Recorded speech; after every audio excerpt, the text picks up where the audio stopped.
Long shot, watch it front, Salak looking for the goal.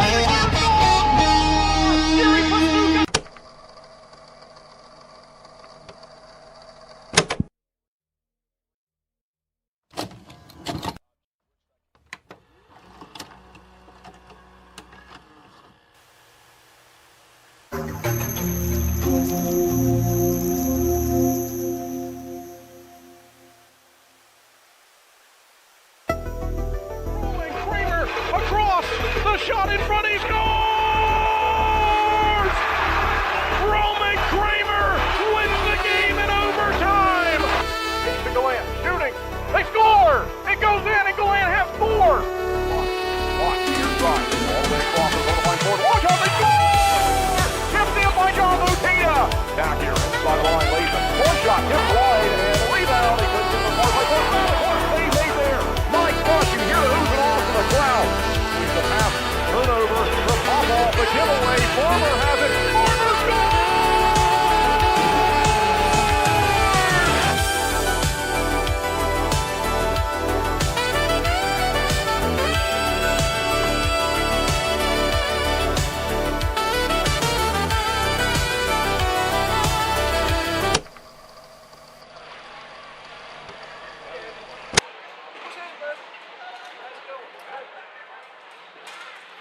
And good evening, ladies and gentlemen. Welcome live inside Winston-Salem Fairgrounds Arena for 80s night here for the Twin City Thunderbirds. Kendall Grayson with you as always. Thank you as always for tuning in and making Thunderbirds hockey part of your evening. Last night, it was a new season high for this team in terms of most goals scored in a single game. Twin City with 9. And the Biloxi Breakers, the opponent last night, with 2. Once again, it will be Biloxi here tonight and tomorrow. It's a 4:05 start tomorrow for Pucks and Paws, presented by Pet Barn. 80s night, the promotion tonight. And the Thunderbirds looking to continue their good play that they have started the weekend with. Biloxi is the last place team in the FPHL. Twin City looking to build points towards playoff eligibility as they continue to trail the PD Ice Cats. But the Thunderbirds last night put 3 points in the standings, and their deficit has dropped from 14 to 11. PD's game could not be completed last night due to poor ice conditions, and so their game against Monroe has been rescheduled to Sunday, but they are scheduled to play later on tonight. And so we will keep our eyes, as we always do, at our scores from around the league and around the FPHL all night long. We'll be certainly interested in what's going on there, but first and foremost, what's going on here. And what went on last night, what took place here, it was a one-goal hockey game going into the third period. Thunderbirds got goals in the first from Nate Keeley, Yuri Pastuka, and the captain John Butita. But in the second period, it was Choetin Blacksmith for Biloxi and Alfred Rotororti for the Breakers. They came back with 2 unanswered in the second period. The second goal of the second period was scored with 15 seconds left. 19:45, the time of the Breakers' second scoring play. So it's a one-goal game going to the third period. And then the Thunderbirds put 6 goals on the board in the Culver's third period. They outshot the Breakers 25-7 in the third. They outshot them 58-27 overall in the game. Boris Babic was named the third star of the night with 25 saves on 27 shots. Jan Salak, the second star, with a 3-point performance. And 2 goals for the captain last night. Butita earned him first star honor. So in a one-goal game at 3-2, Kason Gallant scores on home ice here for the first time as a member of the Thunderbirds early in the period, just 20 seconds in. Then 3:45 is the time of the scoring play for Zach White. Connor Craig got goals about half a minute apart, from 7:33 to 8:01, the time of his 2 goals, and that made it 7-2. Chris Mott added 1 at 8:50, and the final goal scored was the second goal of the evening for John Butita. And that's how we arrived at a 9-2 final last night. Boris Babic got the win in goal. On the other side for the Biloxi Breakers, it was Anton Bordokin who started the game. He made 14 saves on 17 shots, and then Raul Sharma came in to replace him. He went 35 of 41. We'll see who the starters are tonight. And as always, we'll take a listen to the grand entrance of the starters and their announcement as the Geico of Winston-Salem starting lineup here later on in the broadcast. We thank you for tuning in. We have an early start at 6:05 here for our Saturday game. Thunderbirds will be right back here again, same time next week. with back-to-back games on Friday and Saturday against the division-leading Athens Rock Lobsters. So here's what we have going on after the games last night. For the Thunderbirds, Zach White still ahead as a top scorer for this group in terms of both goals and points overall. 24 goals in the season for White, 56 points. Right behind him is Roman Kramer. Kramer's got 20 goals, 47 total points, and Kason Gallant with 19th on the year for goals and assists, bringing him to a 38-point total. He scored, as I mentioned, the first time on home ice here last night. Boris Babic improved on his goals against average. He dropped it down to .355 in last night's game. And we see the leaders for the Biloxi Breakers on the other side as well. And so we'll go down the list, starting with Hugo Koch, who has 42 points for the Breakers. The captain is Lucas Pekarczyk. He has 36, and right behind him is Ross Bartlett with 30. I mentioned last night each goaltender played for the Breakers, Anton Borokin and Raul Sharma. And so we'll see which goaltender they go with tonight. But it was Borokin who started the game and was pulled after the third goal was scored in last night's game for the Thunderbirds. I mentioned the standings, and because of the game that was not completed last night, the Thunderbirds put points on the Ice Cats, but the Ice Cats have an opportunity to then do the same. Their game did not finish against Monroe. So Monroe got no points last night. PD got no points last night. But the Thunderbirds with 61 points now, 11 behind the Ice Cats. They enter the weekend 14 behind them. You get 3 points for regulation victory in the FPHL. And, of course, that's what they'll go for again tonight, looking to shrink that gap. On the Continental Division side of the standings, the 3 teams at the top have clinched. Now, they could still change places. There could still be some movement in terms of seeding. But the Rock Lobsters, the Moccasins, and the River Dragons, they are going to the postseason. Behind the Thunderbirds in 6th place and 7th place, the Zydeco and the Breakers, they are not. They've been mathematically eliminated. And so there's one final spot available here in the last few weeks of the regular season. Thunderbirds have 8 games remaining, including tonight's game. 6 of the 8 are right here on home ice. And so the Ice Cats or the Thunderbirds, one of those 2 teams is going to be the 4th and final team to make the postseason on the Continental Division side. On the other side, Binghamton way out in front of the Empire with 125 points. Port Huron is behind them with 92. Blue Ridge is not yet mathematically in. Same goes for Topeka. Danbury with an outside chance in 5th place, and then it's Watertown and Indiana. They have been mathematically eliminated. And so that's the playoff battle on the other side. We'll keep you updated with scores from around the league as we always do during these broadcasts. Our game at 6:05 with an early start time is typically the earliest game that happens across the league on Saturdays. However, with an earlier start time than our game, Columbus and Athens at 4:05, the River Dragons on the road leading the Rock Lobsters 3-1 in that matchup. Later on tonight, we'll see Danbury on the road against Watertown. Port Huron will play a home game against Topeka. PD's going to host Monroe. We think, assuming that the ice conditions will hold up tonight, that game is scheduled to be played at 7:15. Blue Ridge has a home game against Baton Rouge, and Binghamton on the road to play Indiana. So that's what it looks like around the league schedule. We had our mascot birthday celebration last night, celebrating the birthdays of all 3 mascots, Winston-Salem and Dash.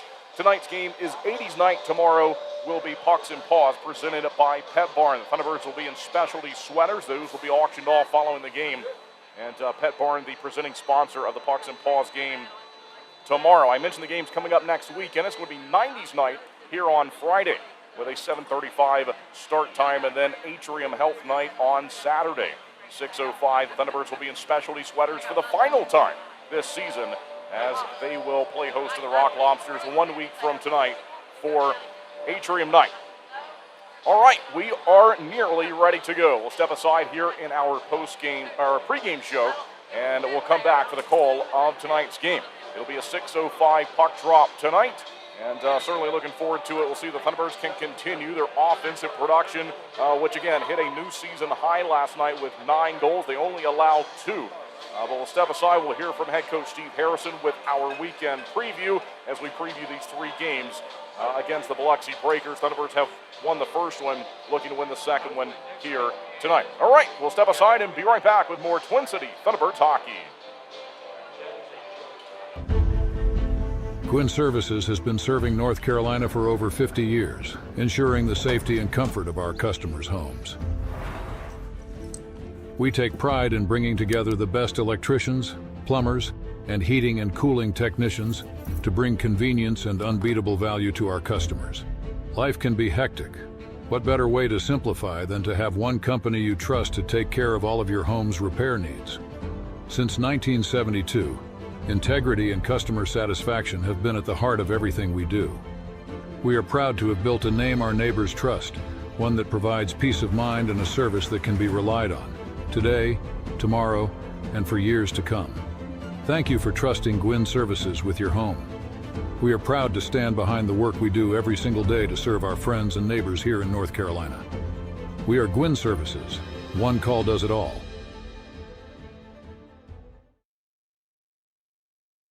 When you compete at your best, you need a team that keeps you moving. At Yadkin Physical Therapy, we're proud to be the official physical therapy provider of the Twin City Thunderbirds. From the first evaluation to hands-on treatment, we focus on what matters, reducing pain, restoring mobility, and building confidence. Because performance isn't just about recovery, it's about training smarter, strength, stability, balance, and control. Our therapists tailor every plan to each individual so you can return to the ice, the gym, or the job feeling stronger.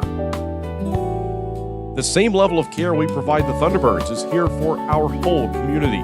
Students, weekend warriors, and families helping you stay healthy and perform at your best. Yadkin Physical Therapy in Yadkinville. Call 336-677-1800 or email ypt@yadkinphysicaltherapy.com.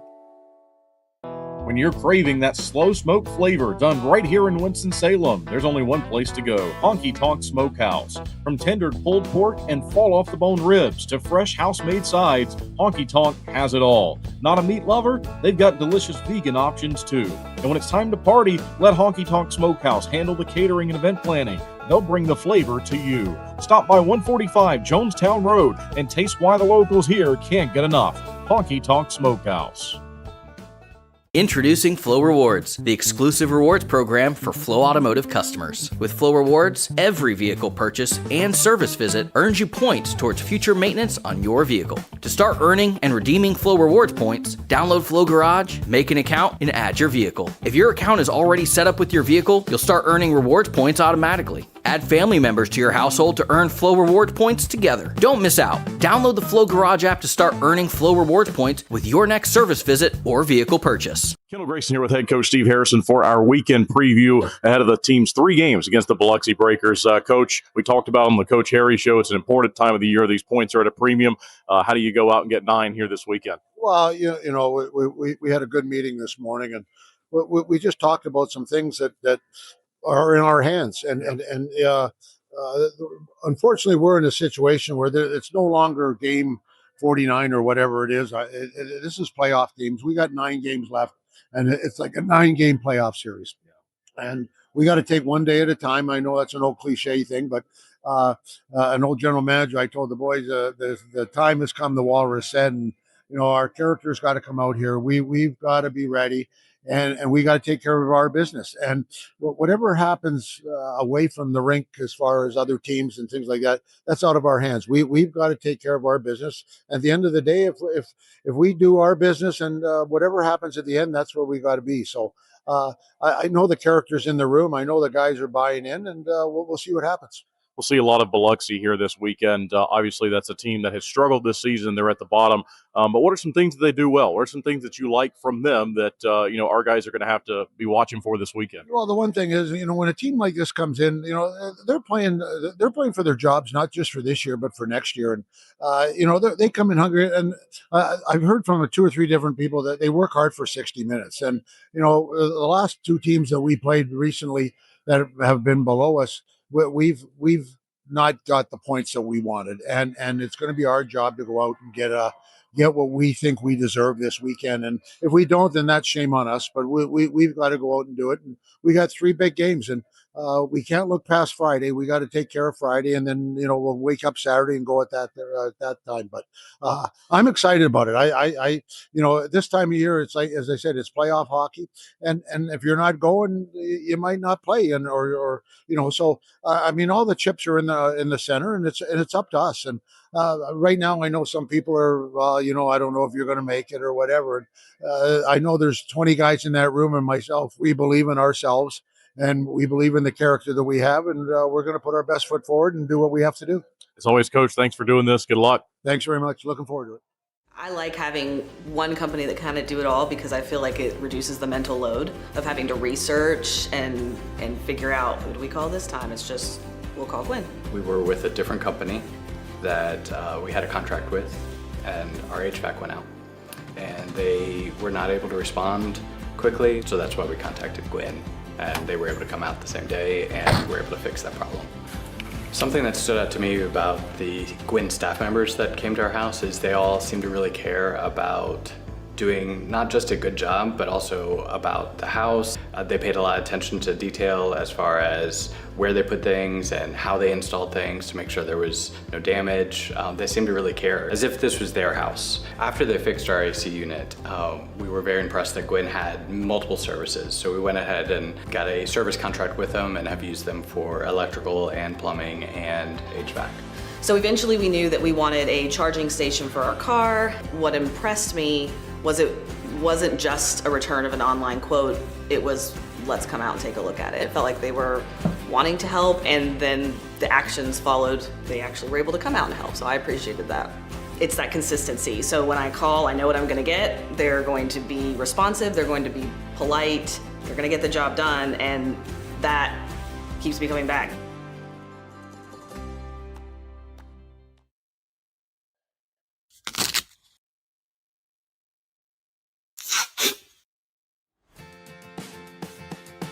What are you doing, bub? Just fixing my chair. You should call Contract Business Solutions. Good idea. I'll give them a call.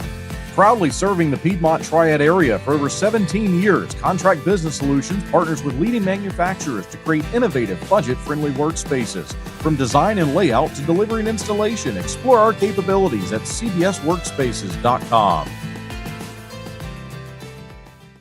Do you want an experience that wakes you up? A place where you can scream to your heart's delight?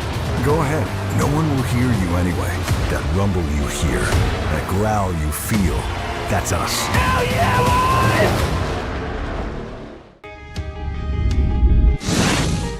When it comes to performance, speed matters, just like on the ice. Introducing same-day dental crowns right here at Twin Oaks Dentistry. With cutting-edge technology, we craft crowns on site, eliminating the need for temporary. As proud sponsors of the Thunderbirds, we understand the need for top-notch performance. We're more than just dental care. We're your partners in achieving your best smile.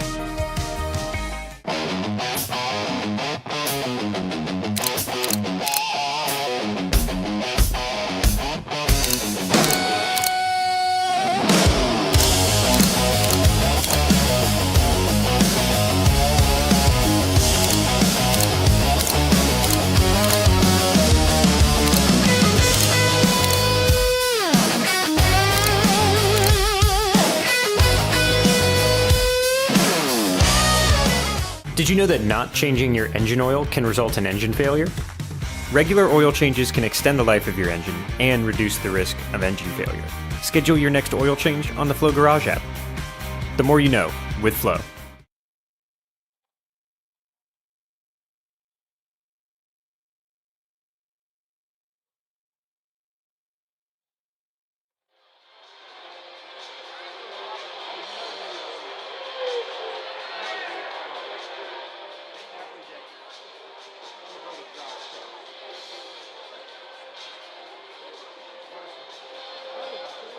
And welcome welcome back inside the Winston-Salem Fairgrounds Arena. Kendall Grayson with you as always. Twin City Thunderbirds hockey on YouTube, Facebook, and WTOB Radio tonight. Thank you for tuning in ahead of this Saturday night showdown between the Thunderbirds and the Biloxi Breakers. As I mentioned last night, Biloxi rebranded from the Mississippi Seawolves, and so the first time visiting the facility here this year as the Breakers.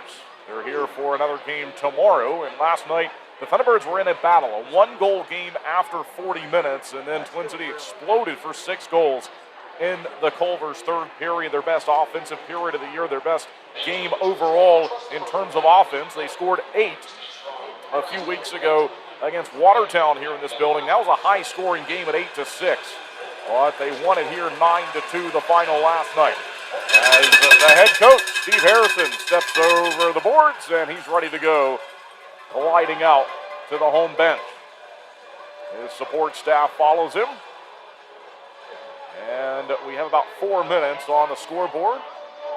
Scoreboard here with Braybrook on one side, Atrium Health Wake Forest Baptist on the other. And we'll see what type of game we get. It wasn't too physical last night in terms of the post-whistle activity. But you never know how that may change as the weekend rolls along. These two teams are going to get tired of seeing each other.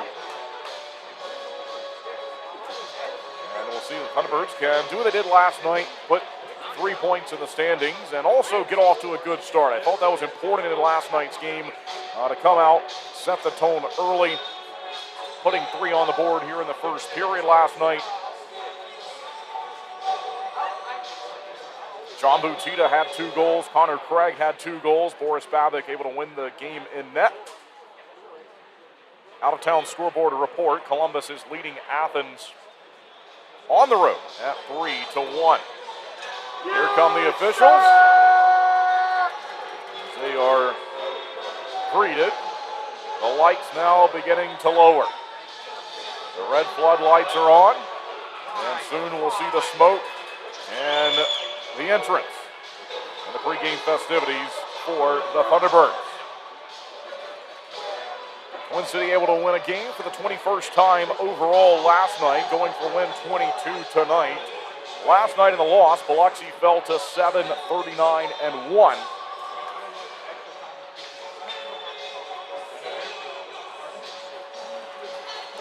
Geico Winston-Salem starting lineup. We will hear those live, as we always do for the home games, but it will be Boris Babick once again, the goaltender. Jack Johansson will start on defense, and that's good because folks who tuned in last night early in the third period, he left the game with a scary injury.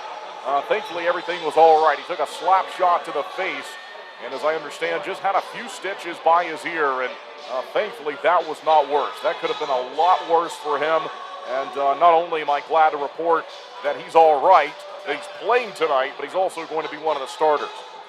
Kason Gallant will start the game. James Farmer will start the game. Roman Kramer and Zach White will also go out there first as part of the Geico Winston-Salem starting lineup. So we will hear those live, and then we'll get ready for the national anthem presented by American Elevator Company.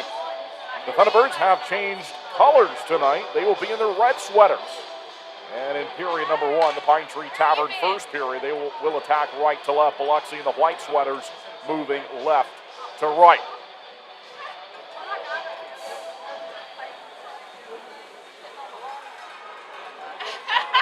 Six more home games left this season, including this one right here ahead of us. And we're glad that you've joined us for the broadcast. They fire the smoke in the air, and the Thunderbirds are ready.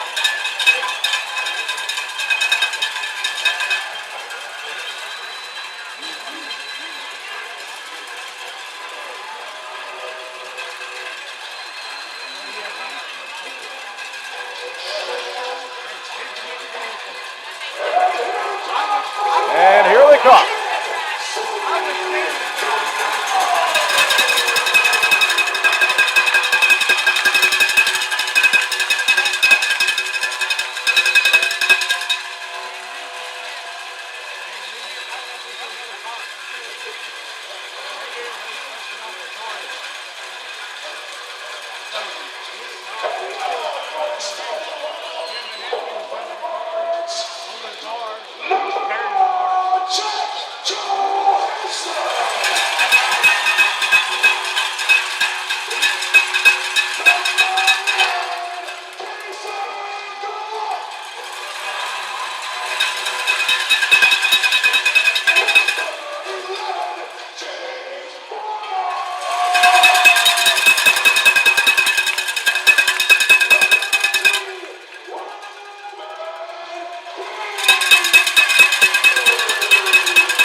All right, so it's the Geico Winston-Salem starting lineup, and the Pella Youth starter of the game heads out to the blue line. We will have the national anthem presented by American Elevator Company as we continue on with our pregame festivities here on this Saturday night.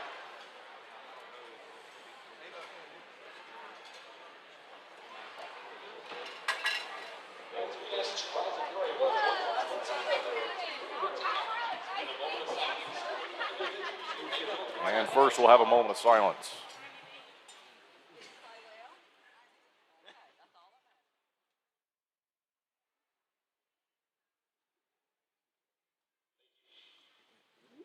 Technologies offers a comprehensive suite of industrial automation, integration, and motor control services.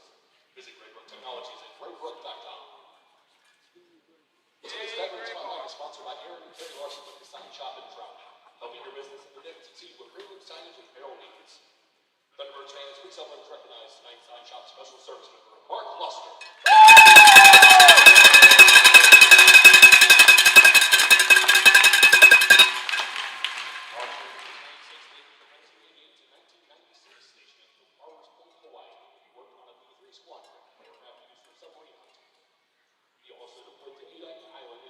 Chain, as well as Diego Garcia near the end of Operation Desert Storm.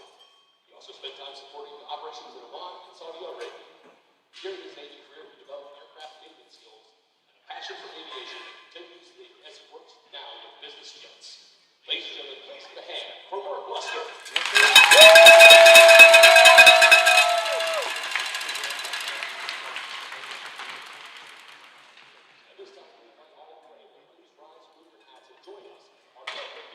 God bless the USA.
And with that, we are ready to go here on this Saturday night. 20 minutes will go up on the board.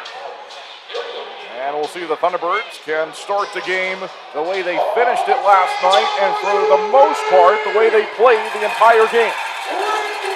It was a good performance here on home ice to open the weekend, and we'll find out together if they can back it up and do it again here on Saturday. Anton Borodkin to my left, Boris Babick to my right.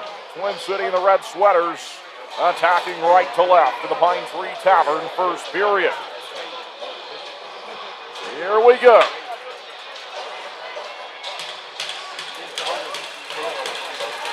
And there's the opening face-off of tonight's game, won by Twin City, and we are underway. Farmer immediately carried it onside. It was intercepted. And back the other way it goes immediately. So this will be the first chance onside for the Breakers. Stolen away though. And across the rink, here they go. Kason Gallant onside immediately. Got it from White. Tried to return it over to Roman Kramer. Intercepted away from Kramer. And eventually played by Kramer. Back behind the line. From the side of the circle. They'll battle forward from there. Here's White towards the goal. It was blocked. Never made it. Found by Kramer. Long shot. His drive was also blocked. And the Thunderbirds have to get back here defensively one-on-one, potentially with Pastuca. Long shot. Glove save. Boris Babick. And so the first shot of the night is turned away by Babick. Babick in search of win number 17 on the season. He improved to 16-21-1 last night. And he's looking for his 52nd career win in the FPHL. 51, 25, and 8, his career record. And he has been leaned upon so many times this year. Back behind the net. Here we go from the face-off. It's found by Pastuca. Off the backhand. And the Breakers slipped and fell at center. In on goal and turned away by Borodkin.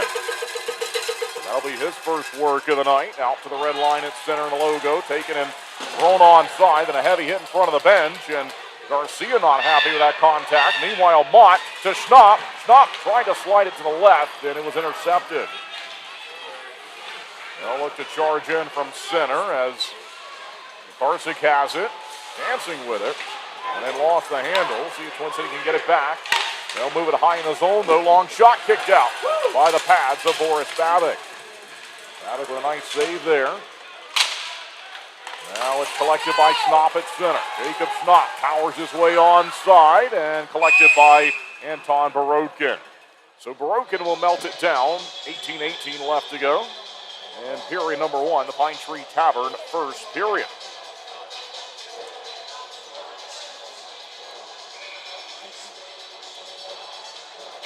(3-1) now in the third period for Columbus on the road, leading Athens. On the out-of-town scoreboard report. Then for a while, after that one's over with, we'll have the only game going until we have some 7:05 starts coming up at the top of the hour. Jan Salak has it. Far side corner. Back behind the goals. He goes to work from there. Salak.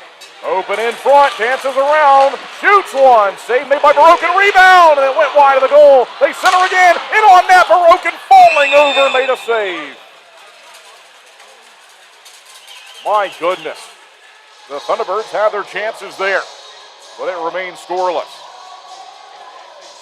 And this is sort of what we saw last night from Anton Borodkin. He was holding on for everything he had last night to start the game, and then once a few went in on him, the Thunderbirds got their confidence underneath them and ended up with 3. They made the goaltending change at that point. Once again, he's starting pretty good. Off the backhand, a drive there from Keeley. And that was turned away with a pad save. That'll be the fourth shot of the game for Twin City. Long one here, and swallowed up by Borodkin. All right, so they had the shot, an extra one for Biloxi. They've taken it off the board and given it to the Thunderbirds. So it's now 5-2 shots on goal. And we're waiting for the game's opening scoring play here in the first 3 minutes. Thanks for tuning in tonight. Thanks for joining us on the broadcast. We're live on YouTube, Facebook, and WTOB. Johansson, long shot, deflected, and it went wide of the net, right off the face-off. That was Roman Kramer on the doorstep, looking to make something good happen. He'll chop it in front here. We'll see if Zach White can find it. Johansson, long one. Borodkin came way out and made a save.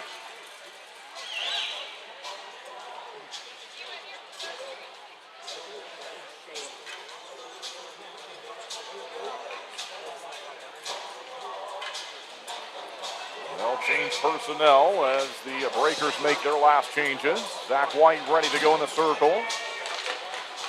Wins it up top.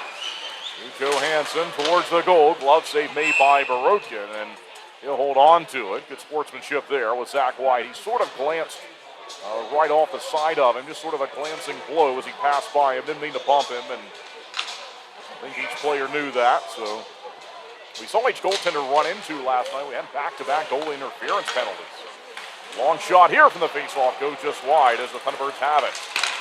Looking for the game's opening scoring play. Out to center. Goes away from Gallant. All the way back behind. No, it stopped in the corner. That one took a funny bounce.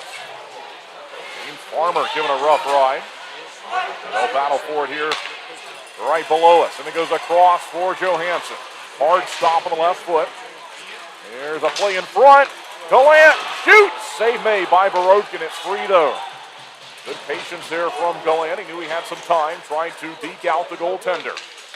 Thrown into the corner. Zach White way across. There's open ice. He goes off the skate of Johansson. He's got to get back. 2-on-1 now for the Breakers. Shot. He goes wide. It's off the glass. That was from the far side circle. Play on here. Shots on goal are 9-2. That was the final score last night. Breakers have it, and in on net. Farmer will collect it. They'll look to swat at it. Collected again by Kramer. Kramer pulls it back behind his goal. Out towards center. Shut down out of the reach of Jacob Schnock. Far side of the building. They'll look to get it right back. Breakers trying to make a play on it here early. We are scoreless in the opening frame. Pine Tree Tavern, first period. Here's Chris Mott. He scored last night. Several goal scorers for this team in a 9-goal effort. Taken aside by Biloxi. They'll power their way onside at Thornton. Carter Thornton in front. Turn shoots. Blocked. Good job by defenseman Yuri Pastuka getting back on that play. Pastuka playing defense. Versatile player in the lineup for the Thunderbirds. Twin City making changes. We see Cole Crowder out there with Jan Salak, Matt Garcia, Yuri Pastuka, and Chris Mott. Those are the 5 skaters on the ice now. Been all even strength so far. We're in the opening 5 minutes. Garcia up the left wing. He'll drop it onside. Biloxi goes back to chase it, and Garcia got turned around, went down all by himself, high in the zone. Heavy pressure from Keeley, and into the corner. The Breakers retreat. They'll swing a long pass. It lands. They'll cross onside. Gillette and Blacksmith. Blacksmith open. In front they go. And good stick there from Garcia. And then taken by Craig. Craig had 2 goals in last night's game. About half a minute apart in the third period when the goals were pouring in from everywhere. Taken back by the Breakers. Chance onside. Blacksmith waiting. Powers his way in front of the net. And he went down. Still onside for Biloxi. High in his own, stolen out to center. And Bartlett is forced to retreat out to the neutral zone. Back the other way. Grabbed by Craig. 14 minutes, 20 seconds to play in the first. Here's Craig. Shoots one. Big rebound given up. And they'll look for it high in the zone. Out to the logo at center. As it's played from there. And fired onside. So that's Grant Bondi wearing number 10. First time we've seen him. As he was acquired in the transaction that included Cole Crowder from Topeka. Bondi has been out of the lineup so far. So he draws in. Long shot, and on Babbitt, he's got it. Swats it away. Cade Hanley is not playing in tonight's game, by the way. He's one of the players out of the lineup. Troy Harwell also not playing. And here's Gallant looking to go back the other way with it. In front of the goal. Shots are 11-3. Still waiting for the game's opening scoring play. It might be right here as Kramer steals it behind the net. And he had an option in front briefly, and then that option went away as White was open just for a moment. Eventually back to center. Thunderbirds look to put it back onside quickly. They do, and then chop down the line, and they'll call this for an offside. All right, it is a media timeout. We will take it here on the broadcast. Thanks for tuning in. We'll be right back with more Twin City Thunderbirds hockey.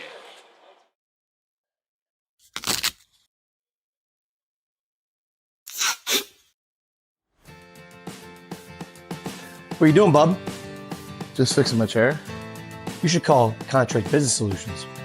Good idea. I'll give them a call. Proudly serving the Piedmont Triad area for over 17 years, Contract Business Solutions partners with leading manufacturers to create innovative, budget-friendly workspaces. From design and layout to delivery and installation, explore our capabilities at cbsworkspaces.com. Two pillows, endless possibilities. At Cotton & Crate, we make it easy to refresh your home season after season. Our 18x18 and 12x20 pillow sizes pair perfectly with our seasonal collections of interchangeable covers, so you can refresh your style anytime without cluttering up your closet. We're proud to team up with the Twin City Thunderbirds, celebrating hometown spirit and the comfort of home on and off the ice. Thunderbirds fans, enjoy $5 off your order at cottonandcrate.com with the code TBIRDS 5 off. Cotton & Crate, two pillows, endless possibilities.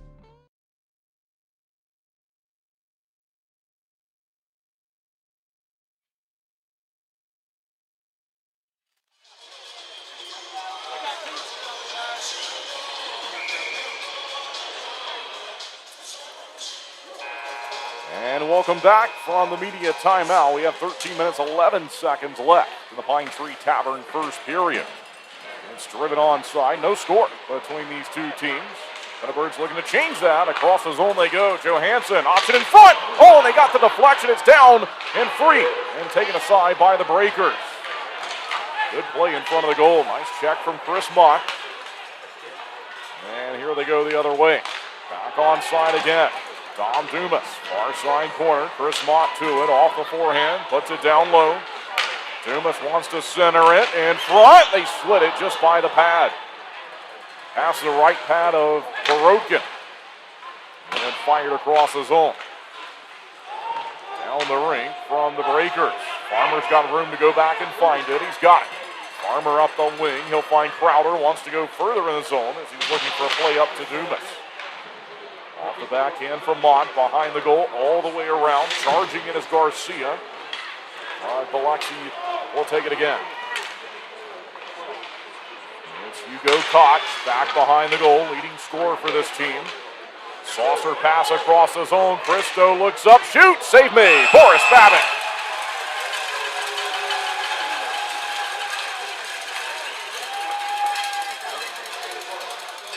And the hometown fans here in Winston-Salem with a nice applause for the third star of the game last night, Babbitt. 25 saves on 27 shots. Out-of-town scoreboard report. The River Dragons have added another one. They lead the Rock Lobsters on the road, 4-1. From the face-off, into the corner, near the corner. Played by Garcia was held up briefly, but we continue. Flip down the ring, and towards the goal, no icing there. You can hear the linesman calling for that from center. Now Butita with it, had two last night. Back behind the goal. Here's John Butita circling around the zone. Left it for Keeley. Keeley pinned to the boards, continues, stays on his skates. It's Salak to find it. He waits. Good pass there to find Pastuca. Here's Pastuca, tried to stretch it across the zone. It didn't make it over there though. And then back behind the line it goes. Higher in the zone for Butita. Tight turn. Spun around. Across the zone, intercepted by the Breakers, then taken back quickly by Garcia. They had it just briefly on a chance. Out to the red line. Up the wing, here we go. Butita has a play in front, fires ahead, and off a shot block collected by Keeley.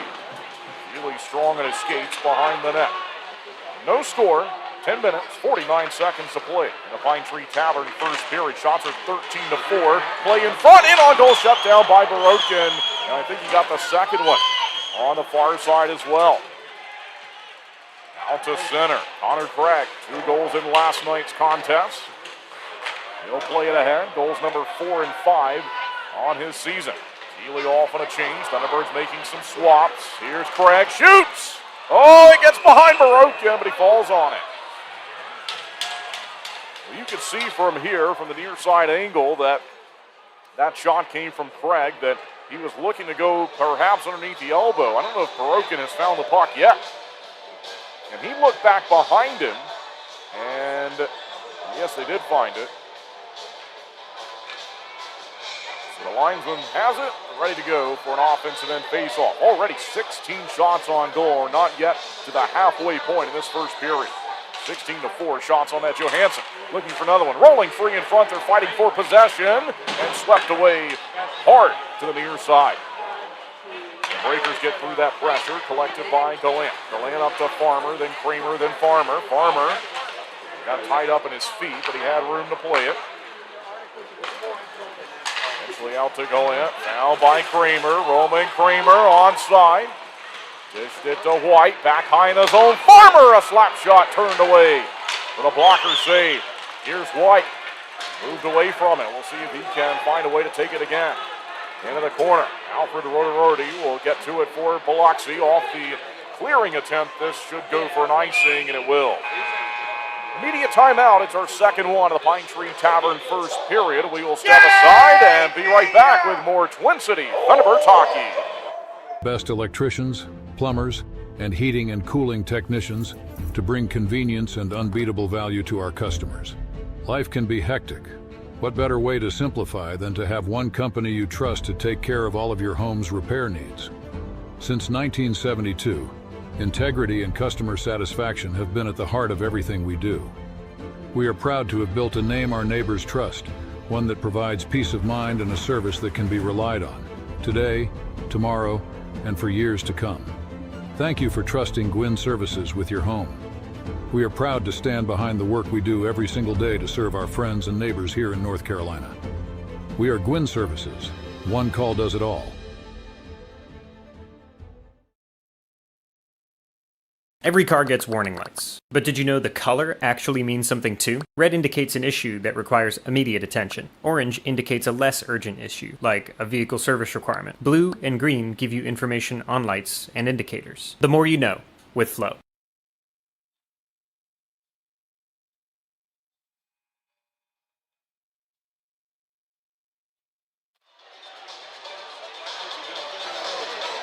Welcome back from the media timeout. Offensive zone face-off on the way. 9:37 left to go in the Pine Tree Tavern first period. Twin City looking for win number 22 on the year and looking to win this three-game season series against Biloxi. All three games right here this weekend. 9-2 the decision last night. And a win tonight would give them the series. The Thunderbirds looking and needing much more offsides here. That one's called back of the line. Twin City entered the weekend 14 points behind PD, now 11 points behind the Ice Cats, looking to improve on that and try to climb the ladder in the standings and catch the Ice Cats for the fourth and final playoff spot available in the division. Twin City will have two additional head-to-head games against the Ice Cats. Getting down to the final few games here. We have 8 remaining, including this one. Down behind the line for Pestuka. He'll look to play out to Garcia. 9:09 to play in the period. Offside, call back at the blue line. I'm not sure that Ross Bartlett knew about it, the Fort Myers, Florida native. And so they'll have a face-off again here. 5-on-5 hockey.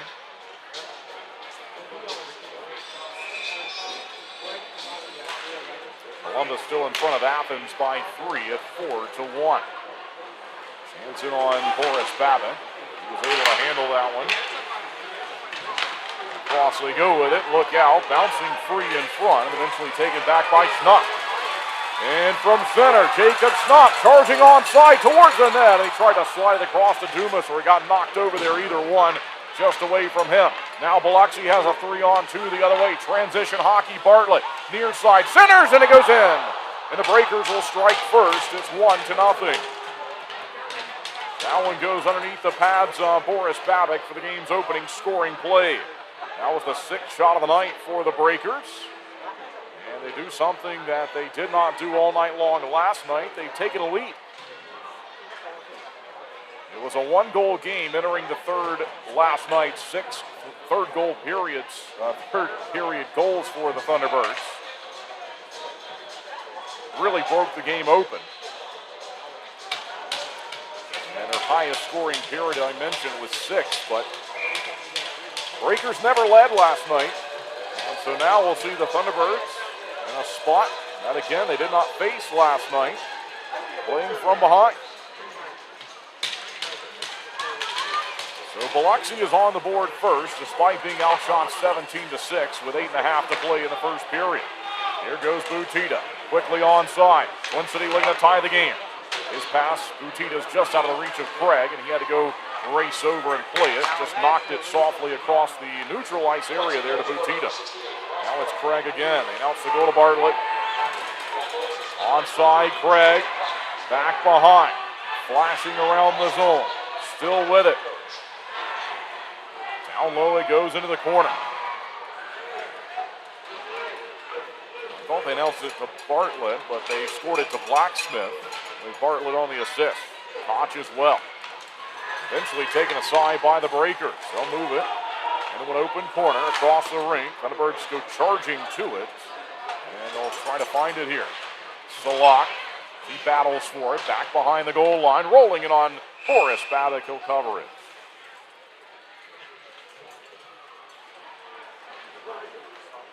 Twin City looking to win a game for the 22nd time this year.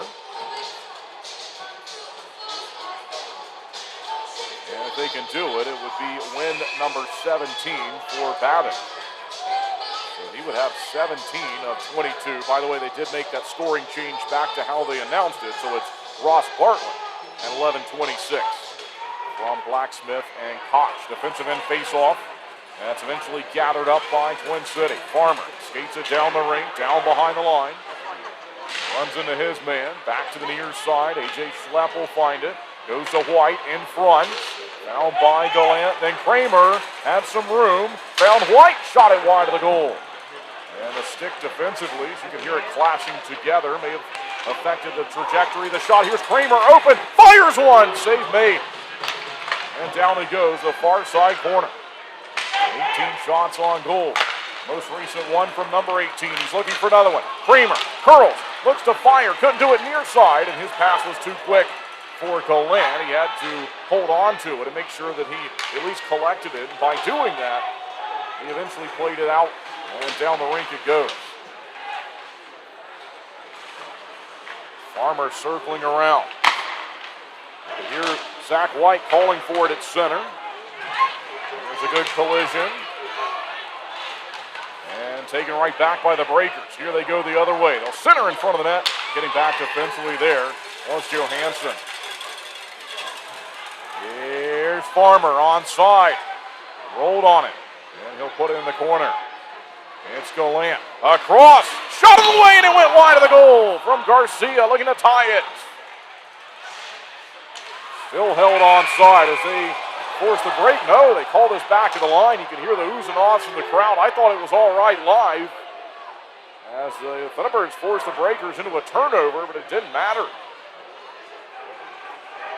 Great chance across the rink there for Garcia, looking for his third goal of the year and 7th of his career. He's in his 95th career game tonight. Face off, they'll battle for it. We'll see if Mott can get to it. Moved away from him by Choetin Blacksmith. Back into the defensive territory. Biloxi will play out to center. Bartlett has it. Goes all the way across. Shut down by Mott. And rolling free, eventually found by the Thunderbirds. Pastuca, he'll carry it back behind the goal. Then up the wing. Flips it across. Right back the other way. Koch has it. Steps up, shoots it, saved made by Babbitt, and that's empty though, and crashing over the near side, looking to help out his goaltender was Yuri Pastuca. Collision back behind the net from Pastuca. 5:25 to play in the first period. Long shot in on Babbitt, he has it. As the Breakers are looking to build on their 1-goal lead. That was shot 8 of the game.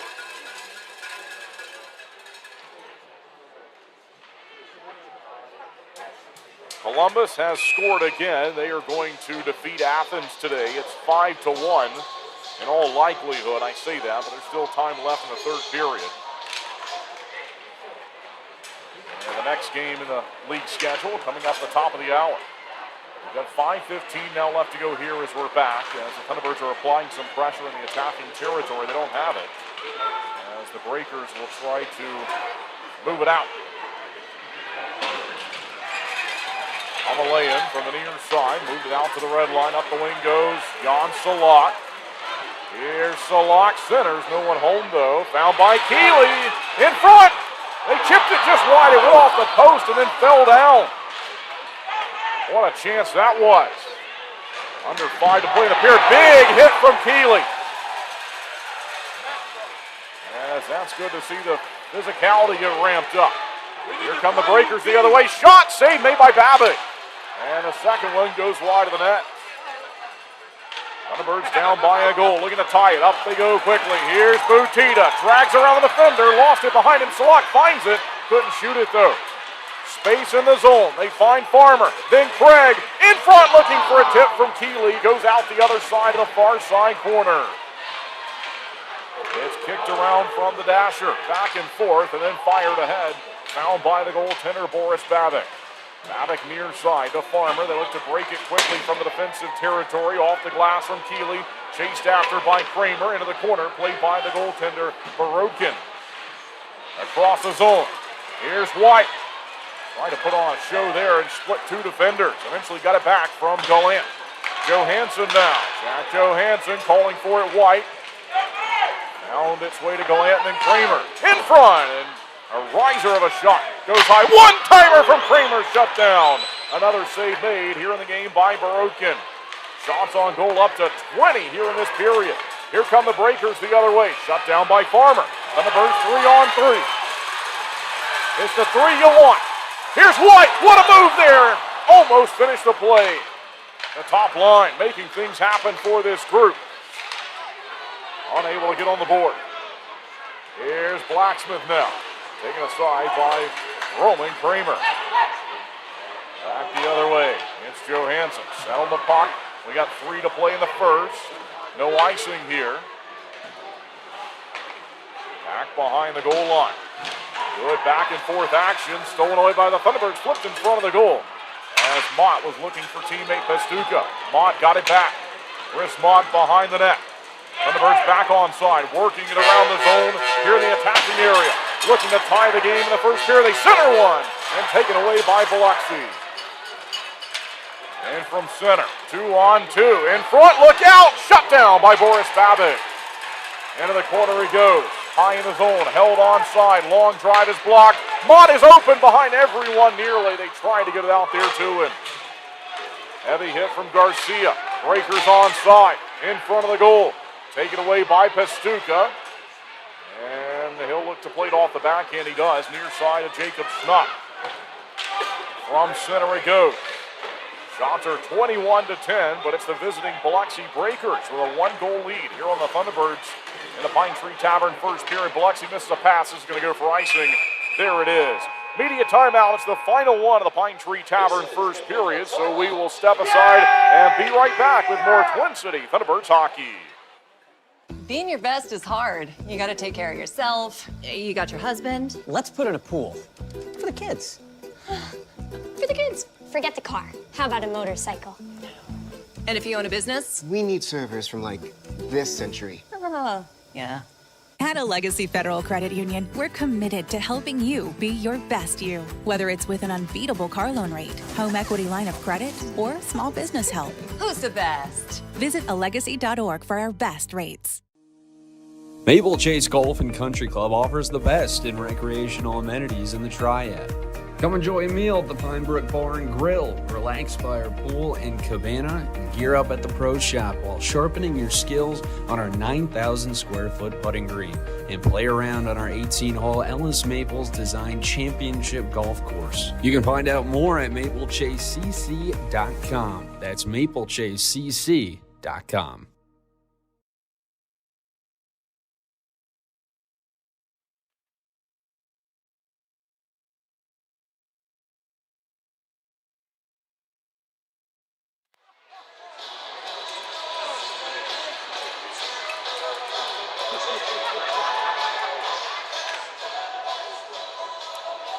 And welcome back following the final media timeout of the Pine Tree Tavern first period. We have 1 minute, 53 seconds left. And a face-off taken, won by the Breakers in behind the goal. They'll try a quick stretch pass out to center. Thunderbirds down by 1. Koch fires one, good save made by Babbitt. So that was the 11th shot of the night for Biloxi. They're high in the game last night for shots per period. Shots in a period was 12, and it came back in the first period. They had 8 shots in the second, 7 shots in the third, but they had a 12-shot first period. That was their highest total of the game last night, and they have 11 with under 2 minutes to play. Into the corner he goes. Thunderbirds will look for it. Twin City had a 25-shot period last night. That was in the third. And they got 21 here in the first. So very much picking up where they left off in terms of, I think, chances and shots, but not in terms of goal scoring. And we'll see if they can change that. Twin City's still been very good here in this first period. Craig looking to get back defensively here. Long shot. Good check by Craig, and that was steered away with confidence by Boris Babbitt. Out to center. Here come the Thunderbirds. Salak onside to Craig. Calling for it. Was wide. He's open. Shoots it. Save made by Barokin. Now it's Farmer. His turn to play it. In front he goes. Save made again by Barokin. Back and forth. Where's the puck? Far side. They took a shot at it. Now White is down on the ice. And let's see what happens. We've got a penalty called here. Icing called maybe as it went over the line, and then White is in a discussion. Salaka was going to make sure that nothing else happened. That was way back behind the play to our left as the goaltender Barokin came over. And I thought maybe there was going to be a penalty from the skirmish, but we didn't see that. I think we just saw an icing that was called that was on the way. We've got under 43 seconds now left in the Pine Tree Tavern first period. Shots are 23-12, and the Breakers are off to a 1-0 lead. So all of that settles down, and we'll have a face-off in the attacking territory. Golan, up top he goes. Johansson fires one. Save made by Barokin aggressively at the top of the crease, and the Thunderbirds could not find the rebound that was there. Eventually out to center, play by Choette and Blacksmith. Up the wing, Koch looking for it, taken away from Hugo Koch though by Johansson. Good curling pass there by White. He delayed, he got it back from Kramer. One more time across his own, hacked at in front of the net, but blocked with 15 seconds left to go in the period, and then cleared. Down behind the goal line it goes. Now we're in the final 10 seconds as the pressure is put on in the near side corner. Thunderbirds, if they can steal it, could have a quick shot, but that's it. They got the puck stolen. They had the first part, but they ran out of time. And so that's how this one will end in the first period. Thunderbirds outscored 1-0, but a shots on goal advantage of 24-12. And so Twin City again heavily outshot the Breakers, as they did in the third period last night. In terms of that, they're able to pick up where they left off, but they do not get the goal production that they had during last night's third period. We'll see if they can find some goals in the upcoming second period.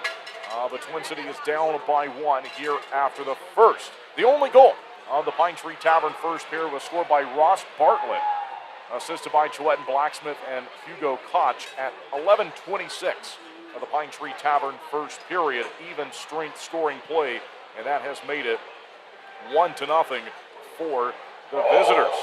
All right, everyone, thank you for tuning in. We will have the Flow second period on the way for you coming up next.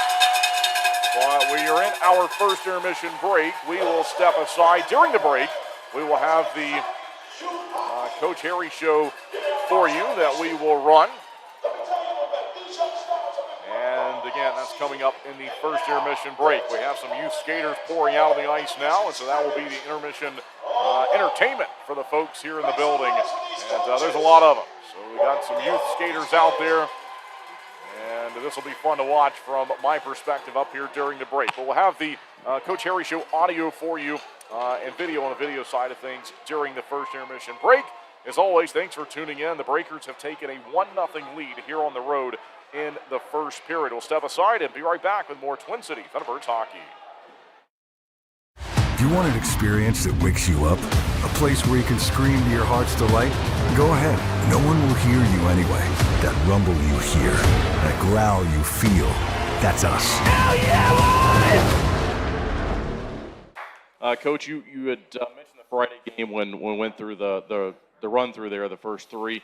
Talk a little bit more in depth about that scoring play there in the first period that turned out not to be one, because like you said, that was just a real momentum changer when they, decided not to count it. Yeah, that was, it's one of those situations where, we're pretty euphoric on the bench. We start off, that's how we want to start off, get a good lead and, start to feel good about how we're playing. And as I said, I liked it. And then all of a sudden, the wind gets taken out of our sails there. And, the one thing about that is you have to live with it. The referee knew, the linesman made a mistake, and sometimes you just got to live with those things. But that was a bit of a blow for us. The way we came out, I thought we came out really strong, and as I said, it was just kind of it took us a step back, I think, right off the bat. But even after that, I didn't mind our game really. We talk about it all the time about not giving teams an opportunity to be successful, and I think if you take back probably 4 plays or 5 plays in the game, I thought we matched them up really well. But you can't. The teams that we're playing down the stretch here, they're all good teams, and we've got to be ready, and we can't give them anything unless they earn it. Whitey gets you on the board there in the second period, the only goal as it turned out. He's obviously been a big part of the success this team has had this season. Roman gets an assist, Pesty gets an assist. So I know that's the only one that you get that night, but talk us through that goal and what you saw there. Well, they just Pesty gave it to I think to Roman, and Roman gave it to him, and Whitey, he's a goal scorer, and when those guys get an opportunity to put the puck in the net, he's had some great looks this year, and I think. If you talk to Whitey, I'm not sure how many goals he actually has, but he's got quite a few. But I know he'd probably like to have about 10 or 15 more with the chances that he's had, and same as Kramer, and the chances they've had, and then our new guy there, Mr. Galley, there, the first 4 or 5 games, he couldn't have hit the ocean if he was standing on the dock, and then all of a sudden the other night he scores 4. So it was just as I said, Whitey's been a big part of our team, not just on the ice, but off the ice and in the dressing room, but in the community and everything like that. So the way he's played hasn't been a surprise for me. Jack, we got a home game there on Friday. We're going to play more here, obviously, coming up this weekend. You've been on the other side of it for a while now, but what was it like to play a home game there on Friday night to open up the weekend against your former team? It was a pretty cool experience. It was weird to start for sure. First home game was the team that traded me, but it took me a little bit to get acclimated to the building and whatnot, but I enjoyed it for sure. Yeah, I ran into one of our former players, Gus Ford, before the game, and he mentioned how weird it was coming in the other door, that he had never really gone through that door before, so I'm sure that is a weird experience. Coach, we go to the third period, and the only goal, shorthanded goal. I know we talk about specialty teams so much, and they had been really, really good, I thought, and we got some good specialty teams play this weekend, but kind of a backbreaker there when you're trying to come back into the game. Well, Kreger's played really well for us, since he's come here, and it was one of those things. I told him, I said maybe he didn't put his head on when he went out there. It was just one of those situations where he tried to make 3 passes and not even close, and I'm not sure why, because up till then I thought he had a pretty good game. So it was just one of those situations that again we've got to stay away from. But at that time there, I think that's trying to come back at that time there. I think it was a little bit much to ask, I guess. But as I said, that was kind of the backbreaker for us. But one of those situations where as I said, we got to keep forging on. Yeah. And you said that you liked a lot of Friday's game. You do outshoot them. You outshoot them in 2 of the 3 games this weekend, as it turned out. Just again, you're going into Saturday. We'll get to that game next. But overall, what were you able to take away from that Friday game moving into Saturday? Well, we outshot them. As I said, we had some great chances, and their goalie made some good saves when he had to. But we're getting opportunities. Earlier on in the season, we were struggling to outshoot teams sometimes, and we'd win a game, but we'd still get outshot. So for us to get opportunities enough to stay in the game and be there, as I said, even when it was 3-1, you're only 1 goal away, and next thing you know, you can pull the goalie. So it wasn't that far off where we were, and as I said, we were getting opportunities, but I think that last goal there just kind of took the wind out of our sails, and as I said, it was going to be a hard fight to come back. And we'll get to the road games obviously coming up next, but That was, back on home ice, and now as we're looking ahead, there's 9 games left. 7 of them are going to be on home ice. Again, you and I talked about it in the weekend preview that we did, I think, for last weekend, but critical hockey that's going to be on the way, and just like Friday, you're going to get a lot of these opportunities at home. Well, the boys and I are going to have a little meeting in the morning there when they get to the rink, and we're going to put everything on the table, and we got to know what's ahead of us, and again, hockey's like life. We talk about it all the time. I talk to the guys about it. We got an opportunity. And if we don't take advantage of and do our best for it, then shame on us. And I believe in these guys. And I after a weekend we just had someone asked me about practice yesterday and today, and I loved it. Like, the guys had a little bit of fun yesterday. We had practice. They had some fun in the afternoon, as a group. And I loved practice today. Was it technical the way maybe the coach would like it? Probably not. But the work ethic, the enthusiasm, and everything like that, and that's where we've got to get to. And we're going to talk about this tomorrow. That we do have 9 games. We got 7 at home, and we've got to put something together as a group. And as I said, at the end of the 9 games, if we've done what we can do, then whatever happens, happens.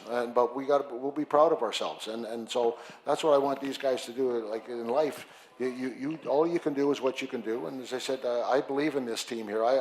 I've loved what, since we've made the couple of the deals here lately where, the enthusiasm, the guys on the road, you can tell even on the bench, it's been great. So I've really enjoyed it. And as I said, I think we're going to see hopefully good things come down the stretch here.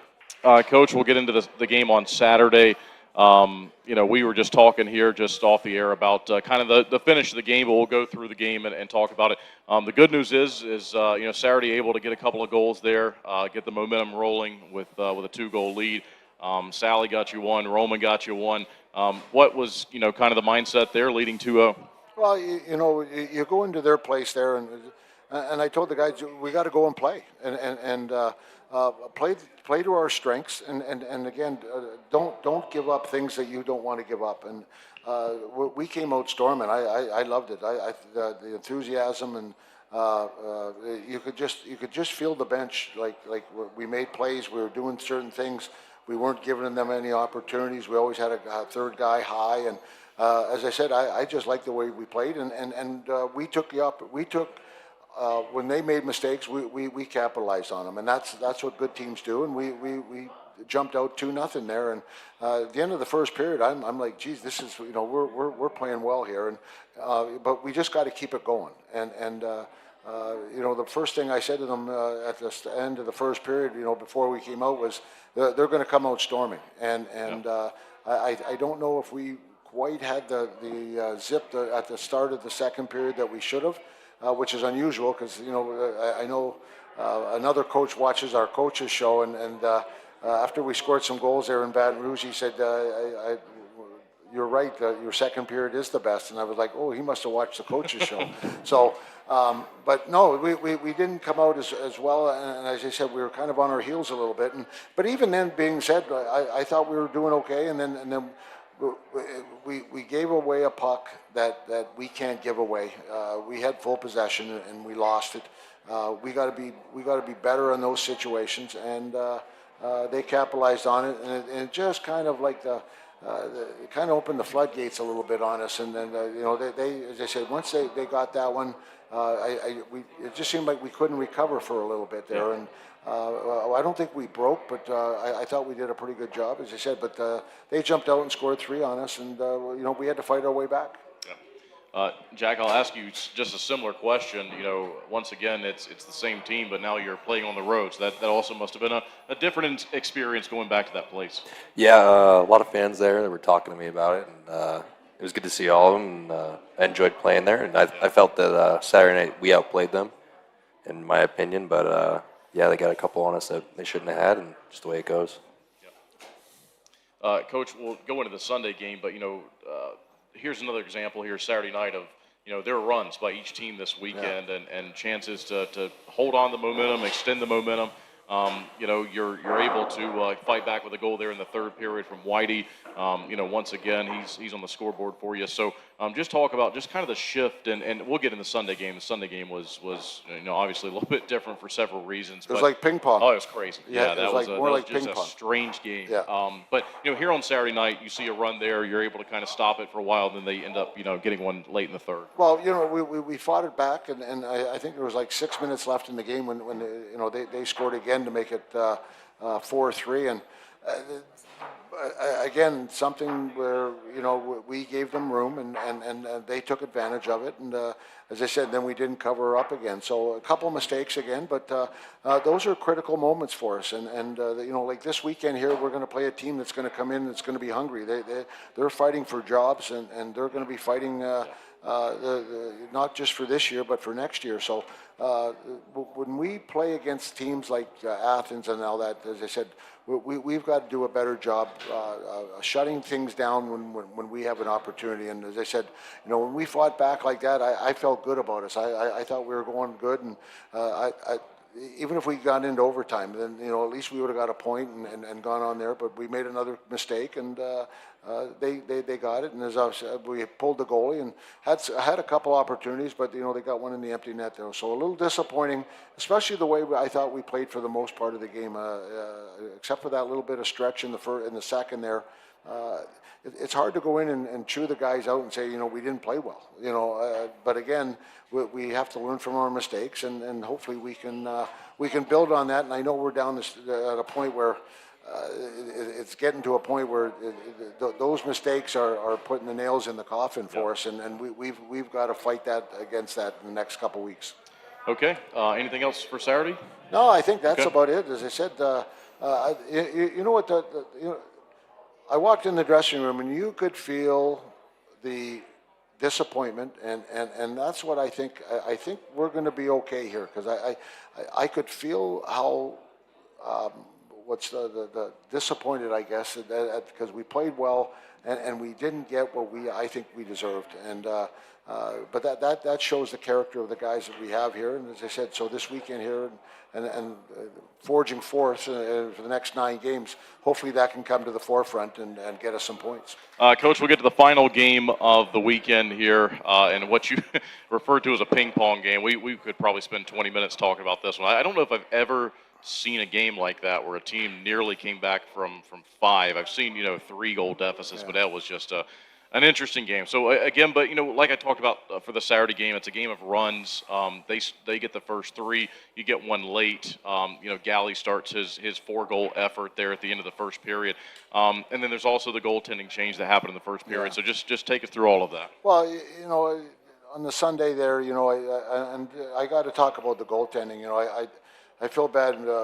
I put Purdy in and try to give him an opportunity. And, the last time I put him in, things went well for him. And I don't know if I really blame him. The first one was a pretty good shot, and I know he'd like to have the second one back. And, when they tipped the one for the 3rd goal there, I just knew that it probably wasn't his day. And just the way everything was going, I had to make a change there. And I felt bad for him because, this kid's come in here and done everything I've asked. He got an opportunity, played really well, and then then he struggled the one night here, and so I feel bad for him. He'll get another chance, and as I said, I know the team loves him, and as I said, he'll bounce back and give us something there. But it was just one of those games where I didn't want to lose what we had, and I'm not saying that we had a lot, but we had something. And so I made the change there, and you hope something can happen. We scored the goal and made it 3-1. But as I said, we were off a little bit. And as I said, they were flying there a little bit. And as I said, it's kind of you just talked about tale of 2 games, and that wasn't our game right now, and that was their game. And then all of a sudden, it became 6-1, and next thing you know, it was our game. Yep. So it was really weird how, as I said.